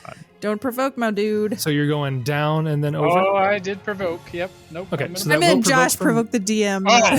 Sorry. I was like, I mean, I have to if I'm gonna get close enough to That hit was it. unfortunate timing on my part. I mean, you could attempt to roll acrobatics. So I are can. you... Did you just say I could acrobatics? Do you know how negative his acrobatics is? I He's mean, wearing like just- stone full plate. it's either you roll it and have a chance, a very slim, probably non-existent, Or you just move and provoke, period. See how it be. I don't think it would work. It's fun to roll dice. What it do? Fine, just take the hit. So you do take an attack of opportunity from red, but also from blue that was right there. I knew he was somewhere. So blues would go first. All right. You would be flat-footed against this attack, and he would have a +2 because he was invisible. Oran's going to be sold into slavery. I can already feel it. That is a 36 against your flat-footed. Oh, is it? Yeah, okay, hits. Red does not get a +2 and is not against your flat-footed AC, and is only a 26. That does not hit. Okay, so blue hits, but red does not. So you will take 19 points of damage from blue, Oof. but red misses, and you can continue with your standard action. I'm going to channel. Okay. Selectively? Yeah, of course. No, I resurrect all the beetles. So what is your charisma modifier? Yeah, because I don't think you can exclude everybody. There's too many enemies. You can exclude a number of creatures up to your charisma modifier. Oh, so how far away are these guys? Oh, they're within range. That would be a problem. Have we done any damage to orange? To any of these guys? You know you haven't done any damage to blue because he just showed up. I can tell you which ones we hit. You would have seen Jessup shoot red, and you know that Gideon was hitting green. Do you have to exclude unconscious enemies as well? Technically? Okay, well then I'm not going to do that then. Yeah, no, not going to do that. I don't have enough for that. I guess I'll just hit the one in front of me then. Oh. A natural 1, even though it is somehow still a 25, is unfortunately not going to hit. That's unfortunate. Justin, did you forget to renew your subscription with Roll20 for getting the 20s? I might have. I have to send them a new payment. Talk about a pay to win. You know what? You give them enough money, they probably could rig your account. I bet you. All right. Unfortunately, that brings us to the Duragar captains here. One of them is going to step up here to be within range of Kieran and is going to try to take some swats at him. He's going to do 2 attacks. And he'll power attack. Why not? That is only a 20. That will miss. And it has to be within 5? Yes. So my AC is 25, so that would be within 5. Okay. And the iterative is worse. That was a natural 3. The iterative is not going to come within 5. So Oh, thank goodness. the power attack will probably not happen the next time. That brings us to Red. Red is actually going to 5-foot step back here, and he's going to Vital Strike because you look heavily armored. So that is 1 attack. I thought it was an 18 on the die. It was only a 13 on the die, but that might still hit for a 30. Nope. I'm 31. Oh, let me just make sure I didn't have some buffs on there Nope, that I nope, forgot. stop it. You've Hands already off the said chess it. piece. Too late. Yeah, Yep, it's too kind late. of too late. It's too late, pal. Too late, I bud. don't think there's any other buffs on there. And so do I. That's awesome. So, okay. So that will miss. That brings us to Kieran. So how does it work if I were to grow my bite and claws? I could do only one. Could I do my 3 attacks with my glaive and then bite and claws, or how does that work? You could do all of your glaive attacks. You could then do one of your claw attacks because one of your hands would be holding the glaive. And you could do your bite, but your claw and your bite would both be at a -5. Right. Okay. That makes sense. I'm going to do that. So I will grow my claws as a free action. I'll take my 3 glaive attacks because I can do my hasted and my iterative in my regular. And then I will 5-foot step in and do my bite and claw. Okay. All right. So glaive attack. First attack is a 29. 29 will hit blue. Okay. 21 slashing damage.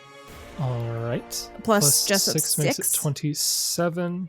The natural 2 on the second attack is going to miss. Yeah, the 16 is not going to hit. Okay, so then my hasted attack will be a 23. 23 will barely hit. A natural 4 is squeaking by. So that is 12 damage plus 2, 14 damage. Then I will 5-foot step in, and my bite attack is going to be a natural 1. That'll miss. And my claws will be a natural 2. That'll miss. I'm so glad I did that. That worked out well.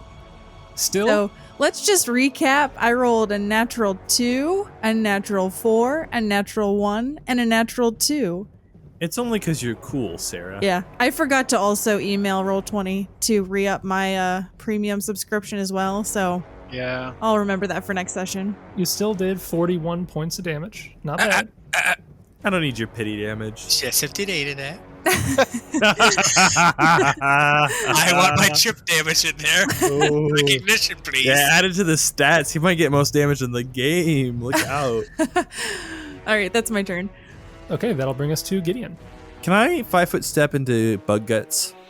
Because it's a large-sized corpse, it's difficult terrain, so it would not be a 5-foot step. But you could move into it. I don't want to. I'll just 5-foot step forward. It's fine. It's just not my preferred. That's all. Okay.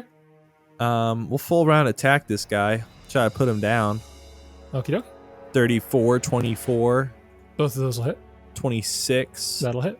So 15 plus 12 is 27. Plus 17 is 44. Plus 13 is 57.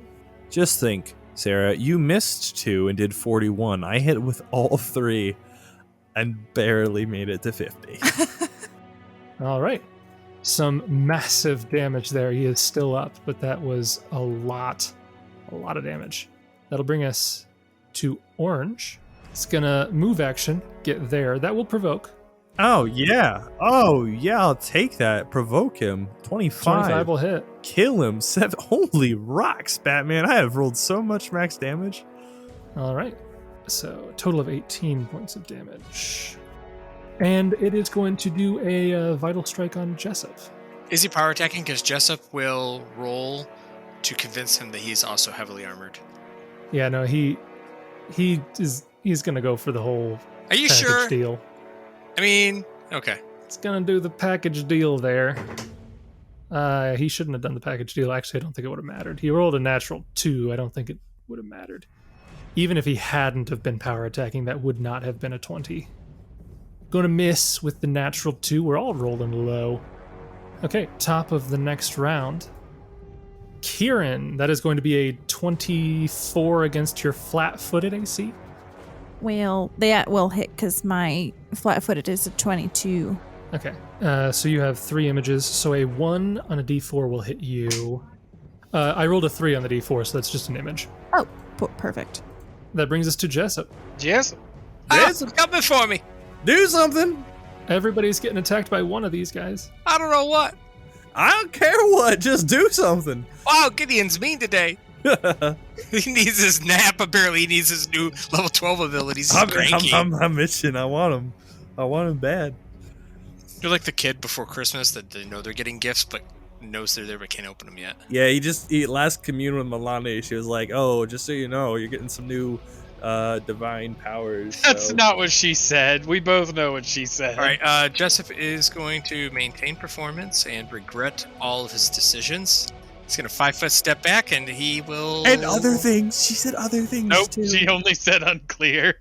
Will I get new abilities? Unclear. Unclear. That's another nat 20 for 36, and a Wow. 34 Lee, confirm. how you have just been You re-upped. flinging the pain today. Yeah, He re-up. yeah, those checks you guys sent in were allocated to my account apparently. Yep. I got a 27 for my second attack. I'm guessing that hits, but then I'm assuming the 22 will This miss. is Orange? Yeah. Okay. The 36 will hit Orange. The 34 will confirm against Orange. You have a -4 penalty for these, or is that... Yeah, out again? actually I do, because I forgot he's technically threatening Gideon, so it would be a 23 for the second attack. I already figured the last one missed, so... Okay, 23 will still hit, but the 22 will miss. The 18 will miss. So 26 plus 8 is 34. And another Starts 10 at for 44. me, because I boost my own damage. That's some damage, Batman. It's pretty good. Some decent damage there. He didn't like that. Jessup's like, I got him! I'm dead! I'm dead! That'll bring us to Green, who is flanking as a consequence. He's got a 5-foot step back. Here you go. Now he's flanking. Well, I mean, he was still flanking before. Oh, he is natural. The whole works. Yeah, they're just in large person, so it's natural reach. We'll take, because we are flanking, we're going to go for the double attack just to hope one of them gets a high roll, because he knows that he has to roll high to hit you. Okay, so +2 on these. That might do it. I don't think so, 32. Hey, 33. That hasted. Oh my god. And the iterative has to be a natural 19 or higher to hit. It is not, so that will miss. Oh my gosh, you missed again. That brings us to Oran, who is, as a consequence of these movements, surrounded now, I noticed. Yeah.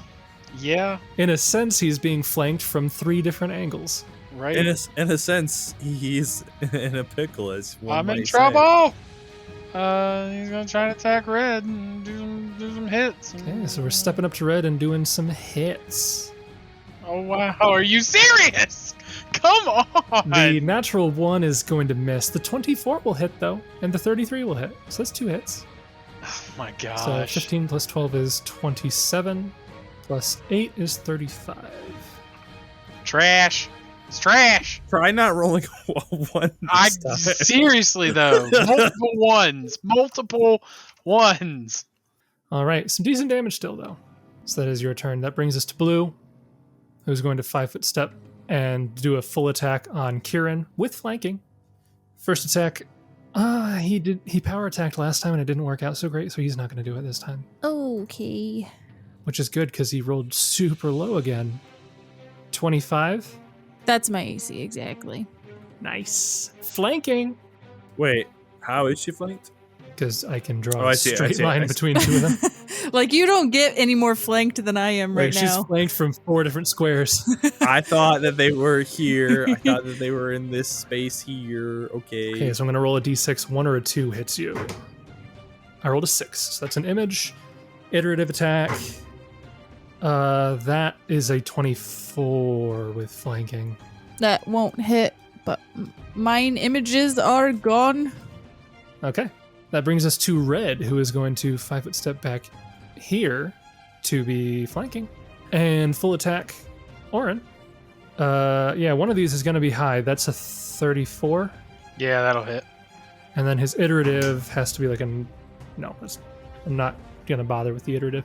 But that is 1 hit, was not power attacking, was not vital striking, but is still going to be able to do 17 points of damage. That's not bad. That's not nothing. And that brings us to Kieran, who is flanked. Ooh, ouch. All right, so Kieran will do what he just did. He will do... Actually, because I'm flanking orange with Gideon, correct? Yes. All right, then I will direct my attacks to orange to start. So if the 2 glaives don't kill it, I don't know how many hit points it has, but I will step in and do my claw and bite. That is a really cool decision. All right, so my attacks with glaive, I have a natural 1, fun, and then my second attack, natural 6, for the same thing as the natural 1, but a 22. 22 will exactly hit. Oh, dear heavens. Okay, 21 max damage at least. 21 damage on that. Do I get Jessup damage from that? 6! Nice! Okay. Still Okay. Third glaive attack, 29 up. That'll hit. for 18 points of damage. Okay, that will put him down. Okay. So then Wait, now... Jason, just to confirm, did the 15 put him down, or Jessup's 3 put him down? The 15 put him down. You can't win them all, okay? You don't get it every single time. You can get the damage charge. Doesn't mean you can keep kill stealing like this every single time. Jessup wants all the experience! All right, so then I'm going to 5-foot step into blue and do my bite and claw. So this does not... Well, actually, I just roll the iterative because that's -5. So the bite attack is a 15. Why did it do that? Nope, it's a What the 34. Oh, it's the damage. You rolled a 34. It's a 34. You rolled a 34 with the -5? Oh, yes, I did. Because it's a natural 19. Dang. I have a plus 20 plus normally. 20? Yeah. And a plus 15 without Yeah, it. we're kind of like strong characters or something, you know. Yeah, like, that'll hit. So the damage is 12 BPS and 8 electricity. So 20 and then Jessup sticks. Why is the electricity 8? I don't know. Oh, it's adding the garbage stuff on it. So just 5. Yeah, it should be 5. Okay. And I didn't mean to say garbage stuff. It's just adding the inspire courage. Hey, come on! you know, why is Jessup even here? Why is this This so sucks. Like, oh, he's got haste. Oh, you didn't identify this creature? Oh, look at this garbage damage. Oh, he kills. There's. So that is a total of 23 damage. Yeah, so 17 and 6, 23. All right, so that's my bite attack. My claw attack is a 28. Holy That'll hit. macaronis. Okay. So then that's going to be 14 plus Jessup 6, so 20 damage on the claw attack. 20 damage. Okay. He's still up, but he's taking a beating. Good. That's my turn. good? I hope he dies. I mean, eventually we all hope to die, but that's a different story. I mean, That's- speak for Jessup. I mean, speak for yourself. I was gonna say, if I could live forever, I might. I mean, immortality got Jeez. 0 downsides for me. I'm chilling, bro. Chilling. I want to outlive the heat death of the universe. Thank you. Wow. yeah, right. Okay. Well, Gideon, it is your turn to hopefully stay alive. Let's go. 5-foot step and try to kill. Okay. You know what they say? All you need is kill. Okay. 34 will hit. The natural one will miss. 26 will hit. I think that just maybe I'm still in it. Actually, hang on. I checked. You are. Hey, yeah. I did the math. You're still in. So the first attack is 10 damage, plus 4 from Jessup. With the plus 4, he goes down. Oh, Yeah! come off it.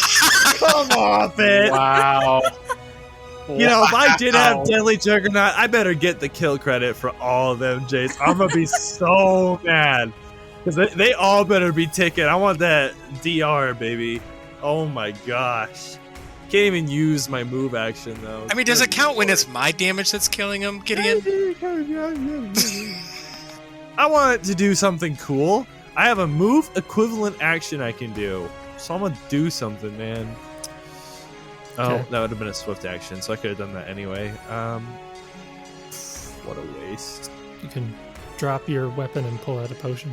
I don't want to do that. I'm just going to do Invocation of Destruction. Okay. Actually, I'm kidding. Let's just keep it on the AC. You guys have been remembering about the +2 to your AC, right? Nope. Yeah, I have it on. Jessup has it on.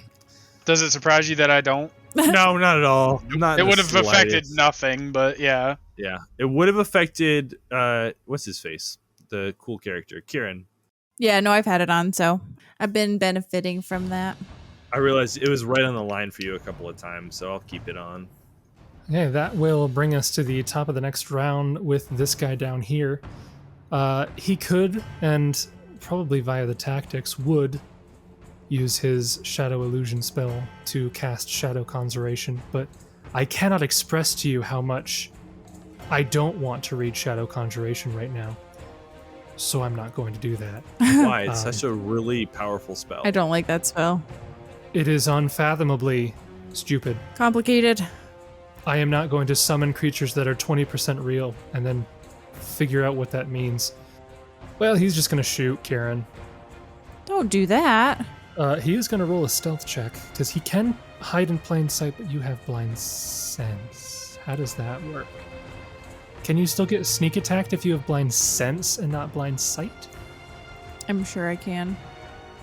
Well, he's going to roll a stealth first and see. Oh, natural 20 on the stealth. Go ahead and roll me a perception Okay, blind sense means I don't have to roll perception.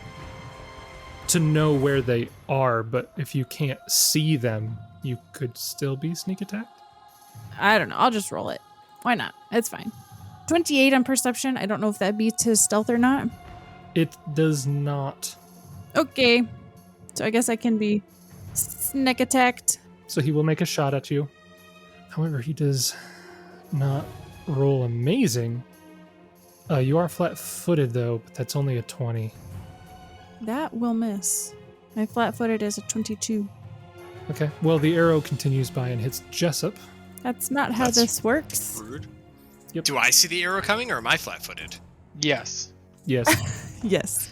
Okay, well, my flat-footed's 20, so I guess I get hit by a stray arrow. Yep. That was 20% not there. Yeah. It is your turn, Jessup. Only 3 combatants remain. Yes. So Jessup will 5-foot step up. So I forget, because he's technically 5-foot step back, is that where we don't count that he's in melee, or is he still in melee? Yeah, you can shoot at red. Okay. So I'm just at 30 feet, I believe, from corner to corner, so I will keep point blank shot on, activate Arcane Strike. You have to go from here, so you're not. Yeah, so point blank shot and whatnot would not apply. Point blank shot is the only thing I got on, so I'll just turn that off. So still swift action Arcane Strike. Okay. Oh my gosh, oh no my way. gosh. What Another the- nat 20. It doesn't matter if you're rolling nat 20s. It's only 19 for crit confirmed, so I'm sure I missed, but I would have with point blank. This is just unbelievable. A 20. Hey, shut up. Joseph is doing something great today. I don't need your mojos. Yeah, the natural 20 will hit, the 19 will not confirm, the 24 and the 32 will both hit as well. There wasn't crazy damage. So that is 10 plus 7 is 17 plus 9 is 26. Still up, but equally hurt as blue. And it is Oran's turn. 5-foot step towards red. And cure critical wounds. Yeah. Yes. Clearly. Okay, 36 will hit, and the first attack is enough to put red down. Nope. Wait, an extra 6. Good measure. No. I already killed it, Jessup. Take him to the I already killed it. Well, we just put a negative him. Yeah. Yeah. He's more dead. All right. Well, I guess that's my turn then. Okay, that brings us to Because blue. I can't move, right? If a 5-foot step, you can't move. Correct. That brings us to blue. He manages to do one final round.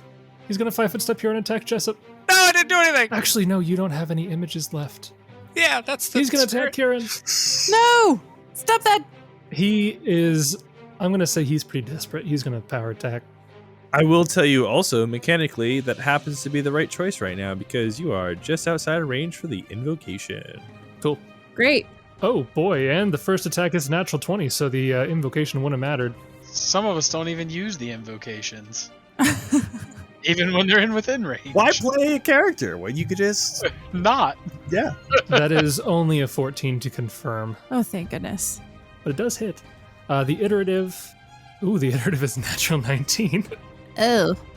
for boy. a 28, and to confirm is a natural 8 for like a 16 or something like that. So 2 hits, but neither of them crit, correct? Yeah. So the first attack is 31 points of damage.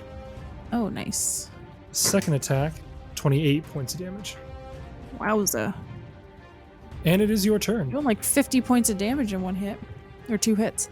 I definitively did not do 50 in one hit, but 2 hits, yeah. I'm going to Scorching Ray this guy. Are you casting defensive? Oh, I didn't realize this guy was still alive. That's my bad. He's the one who just hit you for 50 points of damage. You could 5-foot step, though, to be fair. I like to think that Kieran gets hit for half his hit points. He's like, I forgot this guy was even here immediately after getting hit. Getting hit. Like the hits made him get a concussion and he just forgot they happened. Okay, there's a lot of like icons on the screen right now. Some that have red X's, and I understand. I blame the icons, too. right I here. blame the icons. He just thought that was Oran with Righteous Might. See, he wants to keep him on there because if he deletes him off, he knows as soon as he does, I'll do a channel. I mean, like I thought it was this guy just shooting me. That's what I thought because it was 11 No, that guy damage. I thought missed. it was like sneak attack and stuff. What's the smart move here? The smart move would be to 5-foot step back and recast mirror image. That's what I'm gonna do. Okay. So 6 images now. And that's my turn. Brings us to Gideon, Double move there without provoking. because he has a ranged weapon, you mean? Oh, no, because of haste. Haste doesn't mean you don't provoke. I meant you're saying you don't provoke because he has a ranged weapon. I'm saying I went like this. Zoom, zoom, zoom, zoom. Okay, yeah, so for clarity, the gray bit that's right behind you is a wall. He just zooms up the wall. He's got spider climb. Yeah, that's he just zooms up the wall. So you couldn't get there without provoking, but he doesn't have a melee weapon, so you don't provoke, but not for. So this is a liar. This is not. So that math. is like the wall that goes up towards the ceiling. Gotcha. But yeah, you can double move up there. Yep. That brings us to his turn. He is going to use his shadow walk ability, shadow jump ability, to go over here. Says who he can do that. Says his prestige class. That'll be his turn. Brings us to Jessup. Still got one guy who now has clear line of sight towards you. You'll never roll a nat 20 against blue. He's got critical deflection. Jessup will. Now he'll point blank shot Arcane Strike, and he will just go nuts on blue. Okay. 1v1. Oh, that sucks. An 18 will miss, an 18 will miss, but the 31 will hit. Yay. Those are pretty low rolls. 7 points of damage. He had 6 hit points, so you do put him down. There we go. Okay. Increment of 10. Still put him down. Good. And then he will stay where he is. Okay. That brings us to Oran. Oran, you see that there's now only one combatant remaining, the guy back here with the crossbow. But you see that as soon as this final Duragar captain falls, he kind of... he's going to run away. Sure. Well, he puts his hands up, and he kind of says, all right, I think we can talk this out, perhaps. Roll diplomacy. That's rich. Yeah, roll diplomacy. No, that's just what he does on his turn. Oran, you can do what you want. Do a perception check to see if he's got any sweet loot. Yeah. What's he wearing? Yeah. Drop your What stuff. kind of clothes you got on? Get naked. Yeah, he said that in common, by the way. Oh. The under version? No, just normal common. Okay. Close enough to the surface still, I guess. Surface common. Oran will say back to him, okay then, can you put your weapons down then, put them on the ground, and we can deal? He says, yes, just give me 2 more turns in the initiative order. No. I need you to drop them Now. right Right this second. now. Yeah, immediately. Were it so easy? Does It is. Watch It is. Yeah. Drop. Just put them on the ground. Put them on the ground. Yeah. We don't make this a big deal. Just I put them don't on the ground. understand. I'm smelling something fishy. Yeah. No, so I'm just like... He begins the motion, which will complete on his next turn in No, initiative. just dropping's a free action. Just drop them. Yeah, but it's not on his turn. He can't do it. That doesn't make any sense. You can free action speak outside of turn, but you can't do other free actions outside of turn. All right, sounds like he's not complying. Just kill him. Oh my gosh. Wow. That escalated so fast. Aiden, when did you get here? Sorry. The shadow of Iden comes floating in. Gideon takes off his helmet, and we realize it's Aiden the whole time. The whole time. So Oran will just move up to him, and then that'll be his turn. Okay. Kieran, anything you want to do on your turn? No, if Oran is trying to defuse the situation, he will back off. He's not going to do anything aggressive, but I guess I would, for the purpose of my Full turn, withdraw. I will ready a Scorching Ray spell for if he makes any hostile actions towards Oran. And then Okay. can I roll? This is going to fail so miserably, but I would like to roll a sense motive. A 21. Wow, natural 19 for a 21. All right. Just to get a read on. Yes, I believe the DC for a hunch, I mean, usually it has to be through a several minute conversation, but I'll count this battle as a conversation of sorts. It was. We've been having a good conversation. We had an exchange of blows. You get the sense that he understands that this battle is no longer worth fighting, Okay. and he's looking for basically a way to not immediately die. Okay. All right. I will do that then. I still ready in action, and I will actually just move to get a little bit closer. Actually, I'll move to be right up next to Oran in case things go south. Okay. That's my turn. Yeah, keep me safe, Kieran. Gideon, anything you want to do on your turn? Yeah. Yup. Runs up and kills the guy. Yep, I'm just gonna stab him in the face. Yep. Yeah. With a mace. With a mace. Stab in the face with a mace. Cast You know, grace and then stab in the face with the mace. I'm gonna pull out some rope situation. And Oh, we're tying him up. Okay. just having it handy. Not gonna do anything yet, but He you know. is if now this- our slave. You are our slave. Yeah, if this goes south and we need to do something about it, It's the hobgoblin all over again. He I'm looks ready at you and he says, "I respect that." Lurbadan approves. Jessup doesn't. No, I mean So- the Durgar says that because he likes Oh. slavery. Yeah. Not. Yeah, he's into it. Yeah. He's into it. Yeah. Yeah. He's like, so- I'm ready. Actually, I can just disarm, right? Just take his weapons. You're gonna cut his arms off? Yeah. Yeah. Yeah. Place him right now. Unarm him. That checks out. Now, You can make a disarm combat maneuver. We'll just let him drop him on his own. We'll probably do that. Top of the next round, it is his turn. So his hands are up in the air. One of them is carrying a crossbow. He kind of, like, very slowly, very, very, like, deliberately, so that you can see what he's doing. He steps back so he's not immediately threatened. And then he does drop the crossbow at his feet.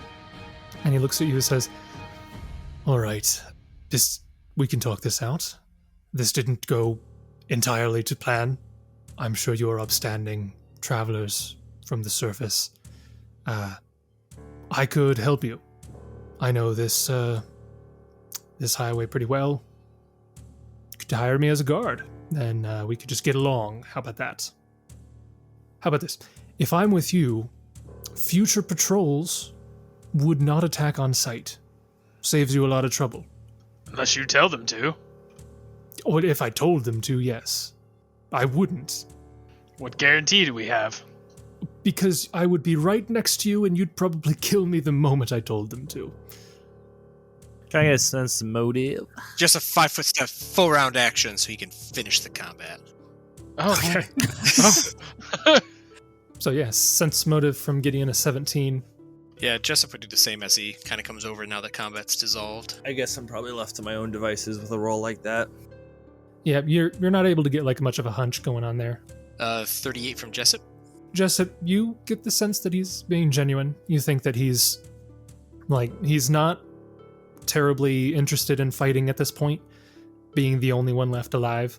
And from what you know of Duragar, it's probably not uncommon for there to be a negotiation after a loss like this to try to be like, hey, I'll help you out in the future. So Jessup will kind of, he already put his bow as he walks over, so he'll walk up to the guy and say, well, I think we got some mending to do here, but I suppose we can discuss your hourly rate. And Jessup will extend a hand to shake. He reaches out and grasps your hand, and he grins and looks at you and says, yes, I figured that we would have civil folk here. I apologize for the abruptness of our attack there. We thought that you were just random surfacers. How often do you get random surfacers down here? Not very often, so usually it's a very rare occurrence, and it presents a very lucrative endeavor. Usually. Clearly not always. Jessup will expect, should we try to maybe help your comrades then, I guess? I leave that entirely up to you. They knew what they were getting into. Jessup kind of looks at the others for like, Yes, Jessup, I think you're right. We should not let them die. maybe they're not as civil as this one here. Maybe we could try to stabilize them and then maybe tie them up so they don't immediately try to kill us again.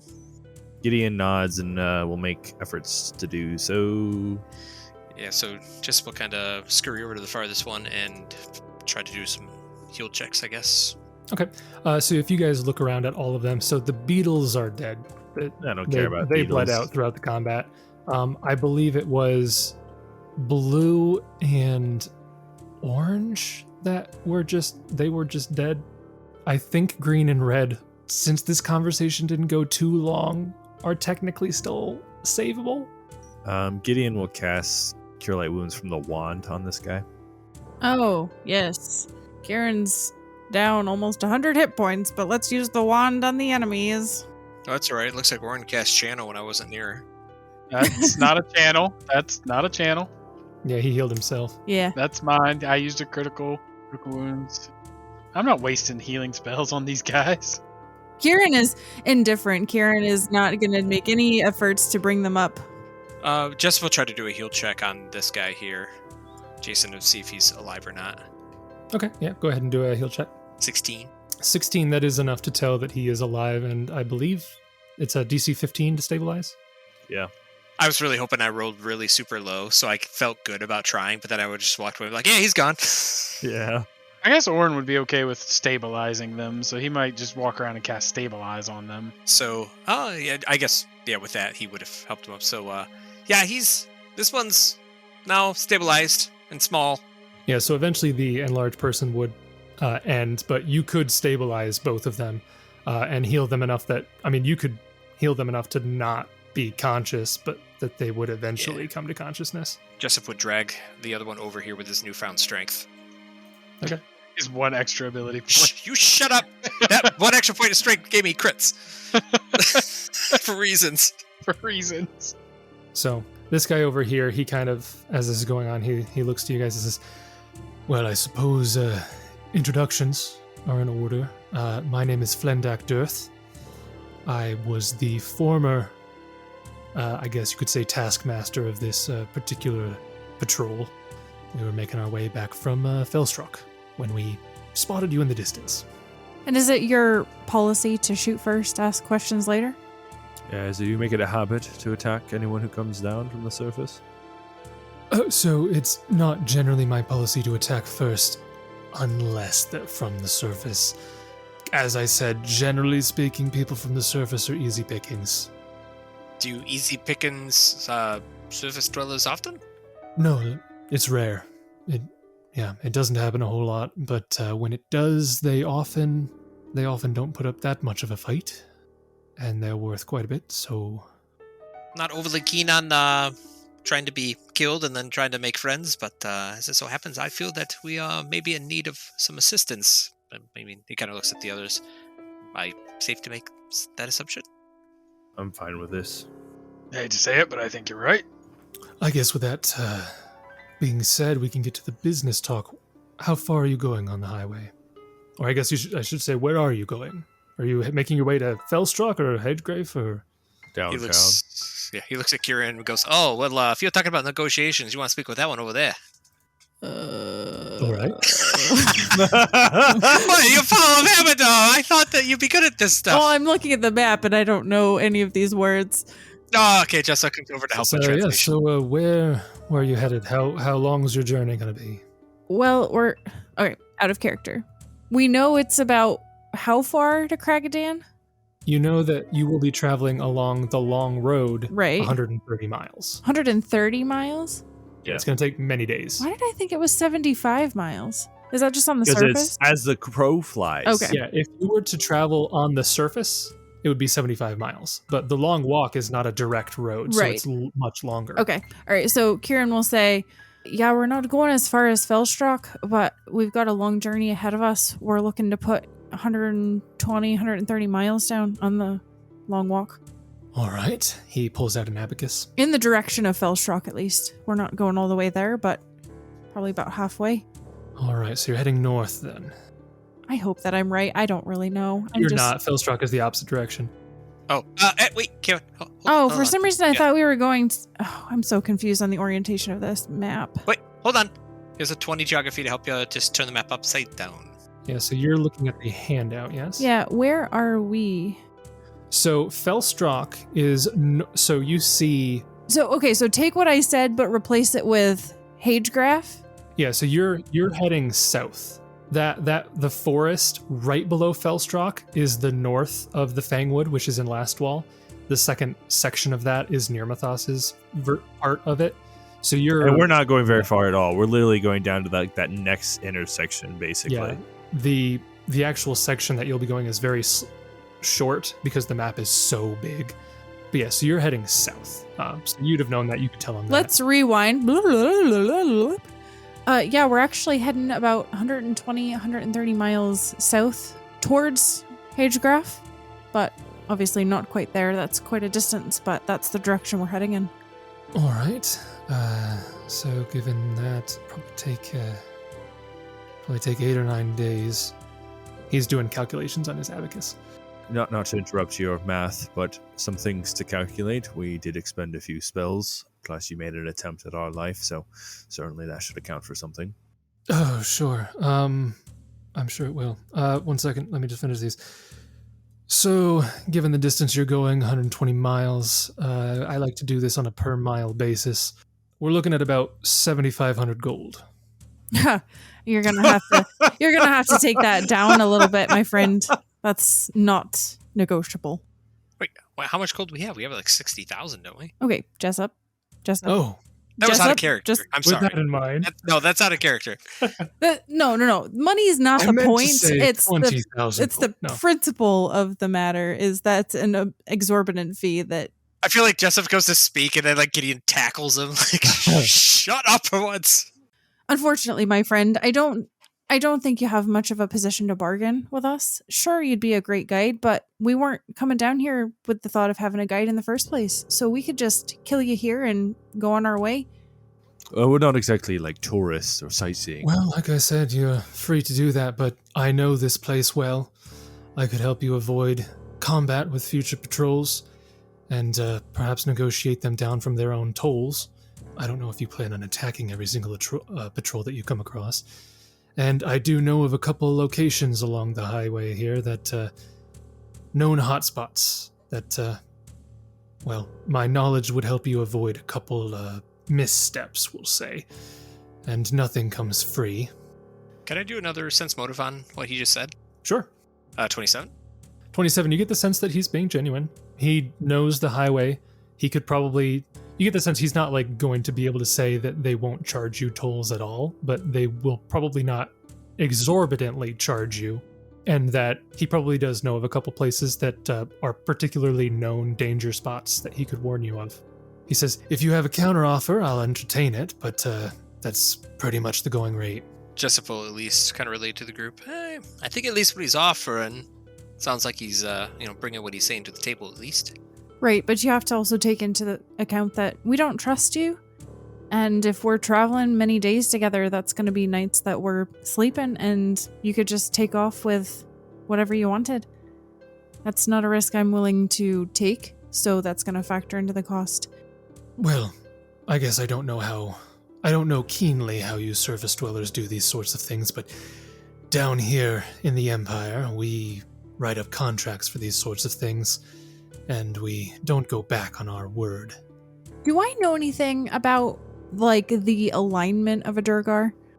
I mean, if you didn't, Jessup could have told... I mean, he rolled a high enough check, so you would know in general that Durgar are lawful evil. Okay. I mean, they're slavers. Okay. They're very much, they like their contracts. They like the exchange of money and all that stuff to do these contracts, but because they're very lawful, very strict and all that stuff. But they're all into slavery, so lawful evil generally. My offer to you would be 3,000 gold now, and then 3,000 when we get to the end of our journey with you. An interesting proposal.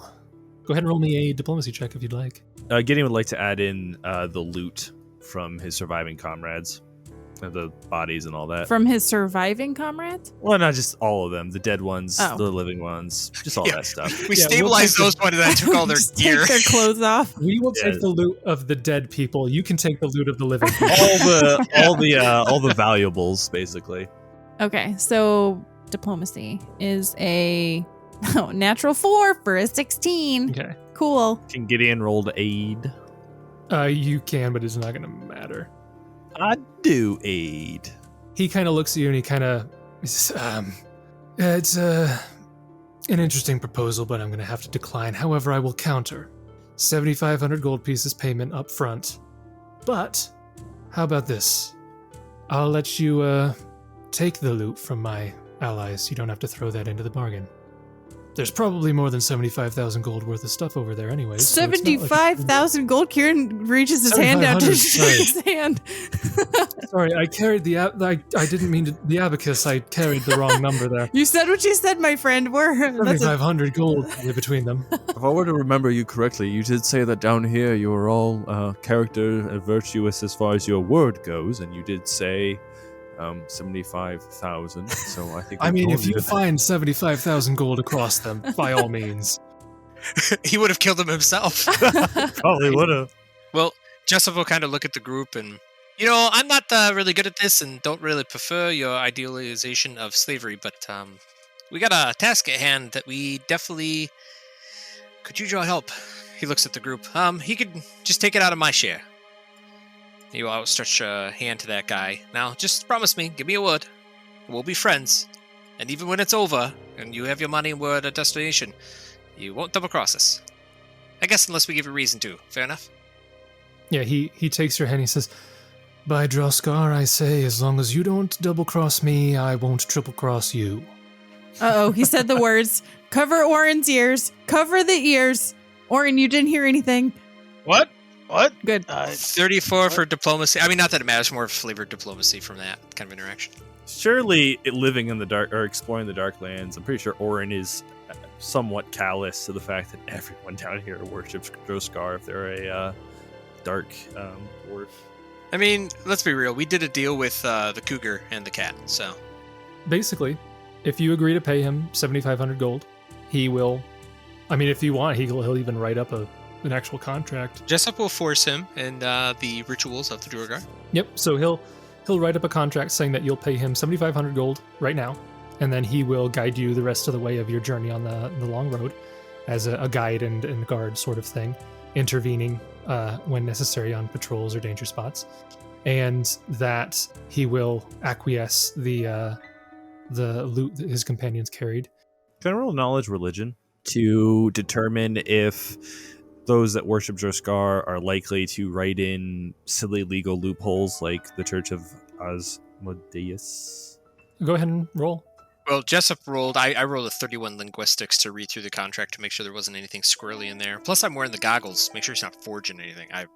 30 religion. Do they have an equal reputation as the dark contractors? So with your linguistics, Jessup, you looks like it's pretty straightforward. He signs it in blood. Classic. Just, because why not? It is a binding agreement, and then he has one of you sign it as well. And Gideon, you with your 30 knowledge religion, you know that followers of Droskar, they're not all into like loopholes. They're very much hard work. Like you get paid for your work. So he's basically saying, it's as you'd expect. If he's going to work as your guide or guard, he expects payment, and that's pretty much the beginning and end of most Droskar followers. It's like, if I'm going to do work, I'm going to get paid for it, unless I'm a slave, in which case I don't. Convenient, that. I think Kieran's issue is just paying up front because he hasn't done anything for us yet. And while, we may have a contract, Kieran's still suspicious. He doesn't know these people very well. He kind of raises an eyebrow and says, "If you'd like, I can add in a line saying that if I die, you can take your money back." I would appreciate that. That would be a good clause to add to the contract. Sure. It's not like if I died, I'd be able to do anything else about the contract anyways. Well, are you going to be able to spend the money between now and when we arrive at our destination anyway? Probably not. It depends. I might buy something off the patrols, but... How about we just give you 500 up front now, and then for every day we travel with you, we give you the 1,000. You'll get you 7,500. It's worth a day's worth of work. I mean, you're getting 500 for surviving. I think that's kind of a bonus. And sure, then, but everything that you said about me also applies to you. I mean, you guys could all abandon me in the middle of the highway. I think you'll nothing. be more fine than you would be than we would, wouldn't you? Well, no, you got 500 today. Well, yeah, I'd be fine, but I'd be out 7,000. I'm fine with paying it up front, Jessup. I'll contribute as well. And he'll look at him. What is your name? Oh, yes, you were attending to my comrades. My name is Phaendar Dirth, former taskmaster of this patrol. Is that your whole name? Like your whole first name? Yes, my first name is Flindak. Do you have a nickname? Like Flynn? feel free to call me Flen if you want. Nobody else has ever called me Flen, but I'm gonna. Jessup kind of scribbles into the contract. Jessup will refer to him as Flynn. I'll let you know. I mean, it's not. Okay. It's in there now. Jessup Yeah, signs it's with the blood it's from not his wounds. binding because it's not my legal name. But Yeah, Jessup, you should put Shh, it back. shh. Linguistics. I mean, if you want to put it in parentheses, I guess that's fine. He has parentheses to make him feel better about it. Okay. So yeah, As an awareness, Kieran's only going to pay 1,500 towards this because he was only willing to pay $6,000. So he's only going to pay a quarter I of said that. you can take the full 7,500 from Jessup's share. Yeah, Kieran's still going to pay what he was willing to pay. So I'm just saying that, 1,500 of that would come from Kieran's share. So that would leave 6,000 for Jessup, and then if anyone else wanted to break that down with Jessup. Perfectly fine. I don't really need much from a gear aspect, so I'm not too concerned. And I've actually given away quite a bit of the gold that I've gained over the course of the AP to the Rangers and stuff. So, all right. Well, I guess as soon as you guys have finished your business here, we can get moving. Of course. And honest pay for honest work. I'm sure we can expect that from you. Absolutely. So if you guys wanted to take the time to look through the stuff in general across the 4 Duragar captains and the satchels that the Beatles were carrying, you do find 3,328 gold pieces and a belt, which you can roll spellcraft to identify because it is magical. I'll roll the 8. all right, I'm going to aid you, Kieran. Oh boy. On you. I succeed in my aid. I'll also aid. Oh boy. Oh boy. Okay, so Plus plus 6. 6 to 24, so 30. That's not Natural bad. 7. Great. You successfully identify a belt of dwarven kind as all of you begin Googling. I'm just writing it on the spreadsheet. I did not Google anything. So this belt I'm Googling gives it. the wearer a +4 competence bonus on charisma checks and charisma-based skill checks as they relate to dealing with dwarves, a +2 with gnomes and halflings, and then a -2 on anyone else. The wearer can understand, speak, and read Dwarven. If the wearer is not a dwarf, it gains 60-foot dark vision, dwarven stone cunning, a +2 on constitution, and a +2 resistance against poisons, spells, and spell-like effects. What is even the point of me picking dwarf? Everybody just stay in your lane. Stay in your lane. So basically, I could get all of the benefits of being a dwarf Without penalty- being a dwarf. Well, You're the great value, Oran. You're going to be a dwarf cleric after this session. I'm like I don't even think I made it to target. I'm like bargain bin, great value. well, yeah, so Dollar General Gideon. the main things that you'd want to keep in mind is that the enhancement bonus to constitution wouldn't stack with whatever belt you might have had before, obviously because it's another belt. The resistance bonus wouldn't stack with your cloak, but you would get dark vision, you would get stone cunning, and you'd get a charisma bonus against dwarves, gnomes, and halflings, and then a penalty against anybody else. And it would be a plus. I have a belt of money constitution +2, so it'd be a wash. I'd just get all the good stuff. Well, you'd take a penalty to charisma-based checks against non-dwarves, gnomes, and halflings. I mean, I don't know how much of those we'll see down here per se, but Right, that's what I'm saying. Like even if it's just temporary, but I don't need it. Anybody else that wants it? Clearly, I need it. I mean, I think the only real benefit is one of us potentially wearing it, because then when we do the Dark Vision communal, it's just split 50-50. You know what I mean? But man, I would take it because I gave up the. Oh, sorry. I will also point out that Duragar count as dwarves. Just better dwarves. Yeah, they're What just kind of better belt dwarves. do you have, Jessup? Oh my god. I had a +2 Constitution, but I traded that with me. Oran. We traded pants. We get a +4 Dex, so it's helping me with my PPU and. I don't mind taking the hit to my charisma against other things. I imagine we're gonna mostly be talking. Yeah, I dwarves. mean, your diplomacy's not shabby, so it's not like no, it's not I'm bad at missing all. anything. I was 17. I'm fine with you having it because it's more of a. It's probably better for you than it is for me, really, in the grand scheme of things. I mean, I might throw my hat in the ring for it. Oh yeah, I mean that's perfectly fine. I thought you had a +4 belt. I do not know. I have a +2. Oh. Then just take it. So you can give that belt back to Oran for his dead comrades. Oh yeah, Nairi's belt. Do you want it back? No. It's not sentimental to me.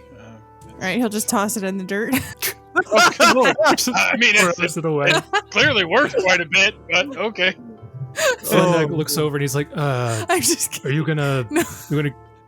can I take that? I don't currently have a belt. Yeah, no, Kieran, if you want the belt of dwarven kind, I am 100% okay with that. Okay, I would take it unless somebody wants to roll on it, but No. I thought you had the +4, so I thought you wouldn't have wanted it. I was not understanding that you were in for the bid. all right, so belt of dwarven kind. And I'm not gonna lie. Oh wait, no, it wouldn't stack, but like, man, that bonus gets poison. Oh, that's true for Kieran. It doesn't stack with my cloak, though, is the only thing. But Yeah, because we all have a +2 cloak. so I can understand, speak, and read dwarven. That's pretty sweet. Speaking of which, I forgot to tell you guys, Jessup also did take another language too. Can anybody guess what he took this time? Undercommon. Gnome. I already had that. All right, I already had that. Dwarven. I already Terran. had that. I already had that. Aquan. Aklo. Bird speak. Thessalonian. Tengu. No, I took Trent. Oh, okay. Treant? Treant. Tran. Just speak Not to trees? Yeah, it's fun. Oh, You to can talk go back to the- Longfrond. Yeah, to long If we go back to the I was looking through them like because I was trying to only take languages that make sense, and I'm getting down to the wire where I'm not really getting any, and then I saw that one. I'm like, oh, I can speak to her now. Cool. Yoink. Do you have Sylvan? He does. I got a couple. I was saying, There's a I was trying. You got to be pretty down to the wire to be taking. Yeah, I got quite a few. It's Well, like- I never always have like my tongues because you can only do one language at a time or that. But you know, when I have some of my spells or I want to try to do something, then at least helps that I know them. You could learn Knoll. Oh, I'm getting down to the wire. I'm gonna start having to pick some of those bad boys. Okay. But yeah, after you guys finish collecting all of the coins and the belt and whatnot, so you did, before this fight, you were getting to the point where you thought it was probably time to camp, but that's up to you. Well, Flynn, is there a good place that we can camp here? That do you think we can stow away? I don't know if we necessarily want to stay right here next to a battle scene. Yeah, probably not best to stay next to a battle here, but I mean, there's no campsites. Most people just kind of get off to the side of the highway and hole up in a tent, or if they can find an alcove, just to get out of the way. Do we want to go a little further just to kind of get away from the bodies here? I would advise that so that anybody who comes by, any predators, don't get too close to us as they are eating the corpses. Hope your two buddies wake up here shortly. I'm sure they'll be fine. Well, I'll take your word for it. Duergar are not known for their compassion. You don't say. So yeah, I'll move you guys like over here. Like it can be further away, but Jason moves us 10 feet away. like it could be further away than that. But we'll just say that you guys went off to the edge. Once we find a place, Jessup will actually cast tiny huts so we can have a little campfire in there if we need. Oh well, this is a lot more convenient than usual. Yeah, well, you know, I'm full of surprises. Oh, we don't make him sit outside.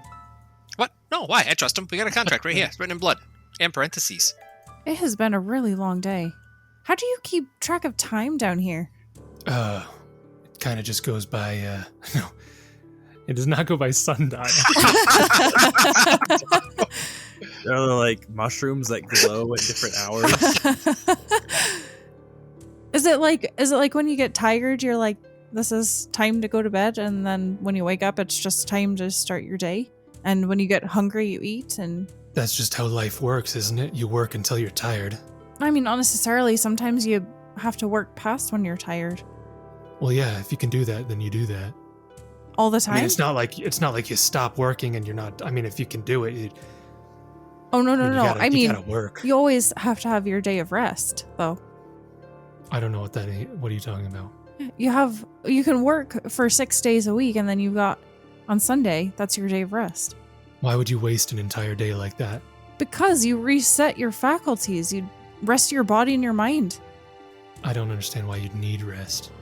Sounds to me like you're just lazy. Oh, no, good sir. That is not at all what it is. It is a very important part of each week. Well, as far as I'm concerned, is if you can't work every day, then you're just weak, I guess. Interesting. seeing as how we beat you and all. Okay. All right, Jessup has to be the mediator here. I'm gonna make one tiny hut for you three, and one for my new friend, Flint. No, I just it's fascinating to me. I've never communed with anyone that has worshipped your scar so diligently. So you work every day for as long as you can physically manage? I mean, might as well. Do you ever stop to, I don't know, have fun or something? What is, like Do what? you, I don't know, do you gamble? Do you go drinking? Do you... Oh yeah, there's a lot of gambling. That's true. Yeah, there you go. So if you're not working, you can do those types of things. So Yeah, I guess if that counts.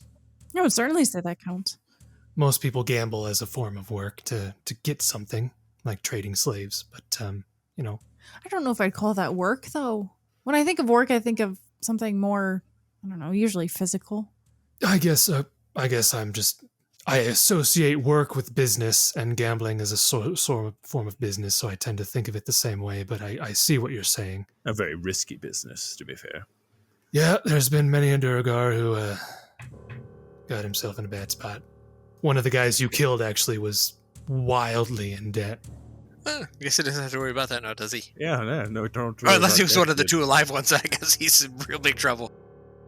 I'm sorry to laugh about your dead friends. That's really, really... No, I mean, they knew it was coming. I believe they probably did. I mean, well, they didn't expect it to go the way it did, but I mean, everybody knows the risks. So what was that little shadow guy that you summoned? Oh, yeah. That's just something that I learned to do a while back. I can't do it right now because you killed him. So he's going to be gone for a month, but... Oh, wow. Wow. Yeah, it's a pretty crappy prestige class. Yeah. Wow. What's it called? See, thankfully I don't know about that because my prestige class is pretty banging. Unfortunately, I do know about that. My prestige class is about middle of the road. We're kind of cool people, aren't we? Yeah, it's I mean, you wouldn't know it from looking at me, I know, but I am a shadow dancer, so... No. Really? That's Wow. Yep. that's not the one I would have picked for you probably. If I were to guess, I would not have guessed Shadow Dancer, if I'm being honest with you. Yeah, no, I hear that a lot. Yeah, so that guy, he was just my I can summon a shadow every now and then, but you know, when he dies, he's gone for 30 days, which is pretty insane from the GM side of me, but you know. When you summon him, does he stay around forever until he dies? Yeah, pretty much. Huh. Oh. I mean, it's the aspect of that I have performed dance. You can dance? Dance off. I mean, I wouldn't say I'm good. Well, you've put a few ranks in it if you're a Shadow Dancer. Yeah, I had to put 2 ranks into it to qualify, but Well, okay. Two? Okay, all right. Let's back this up for a minute, though. I mean, you have some say as to what you do with your life, don't you? Like, if you didn't want to be a shadow dancer, why are you pursuing this path? I mean, it just kind of happened, you know. You get down here in the shadows all the time. It just kind of is one of the primary career paths a lot of us go down. Yeah, but the dancing aspect is... I mean, it's an elective, but it's a required elective in a sense. So, is there much light down here, though? Yeah, I mean, there's not a lot of light, no, generally. So, can you summon your shadow dancer, or your shadow buddy, in the complete darkness? I mean, it's a good question. Most of these class abilities specify dim light. I can't imagine that the Duragar would be built as shadow dancers if they didn't work in darkness, though. That just seems like a massive oversight. Yeah, but it sounds like you do need dim light, though. Yeah. So, I guess I kind of helped you summon your friend. For Yeah, us no, just the to kill dancing him. lights was good. That was nice. I Oh, liked well. that. You're welcome. Can you cast Dancing Lights then to allow you to then be able to summon your shadow? Nope. Dude, that's so amazing. So you're just out of luck down here. Whoever huh? wrote book 4 is on fire. I mean, I get evasion and uncanny dodge still. Oh, thank God you had evasion. Oh, thank the gods. Yeah, I've got the shadow jump, and I can do shadow conjuration, but I hate that spell, so I don't use it. Can that only also be in shadows, don't- dim it's- lighting? What's that? Is that also only usable in dim lighting? Shadow conjuration? Yeah. Uh, I mean, can you really spawn a shadow in complete darkness? I mean, that just It doesn't say anything about dim lighting in the spell text. Where are you getting this spell text? This is unheard of. Well, you see, I'm a spontaneous caster, so I just know word for word the spell text in my head. That's just how it works. I know what you mean. Yeah, is that not your experience, Kieran? You know, I've never really stopped to think about it, but I guess that's one way of putting it. Yeah, like try to recall one of your spells. I bet you could do it word for word if you tried really hard. Yeah, it just depends on whether you're looking at the right source. You got to look at Archives of Nethys and... Obviously, you'd go to Nethys. Where else would you go? Of course, you would talk to Nethys, the god of null knowledge. Of course, you would trust Nethys. He's the best source. Why would you talk to any? Why would you trust any other god?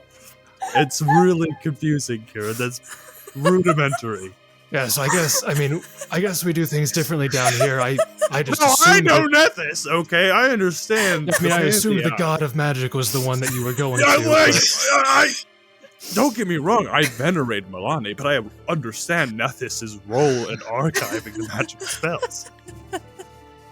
This is so meta. Oh my gosh. But yeah. So out of game, I guess. I don't know if the Shadow Dancer is supposed to work in darkness. It seems super stupid if it didn't work for the Duragard to not be able to use their abilities. But it's kind of funny because we actually would have helped him by casting Dancing Lights. It's like, here's some dim light for you. He's like, oh, thank you. I didn't know what I was going to do about it. Thank God I haven't talked to him in forever. It's been so long since I've seen my shadow pal. Oh. Yeah, so like 3 of their abilities were, say, in an area of dim light. So I mean, that just sounds super dumb. He just aggroes mobs and runs 3 miles to the nearest mushroom that provides dim lighting. Because in order for it to really work, you'd be like the Duragar, who have dark vision 120 feet, are carrying torches so that they can make dim light to use their abilities. I was just getting ready to ask you that. Like, does he have torches in his inventory? He does not.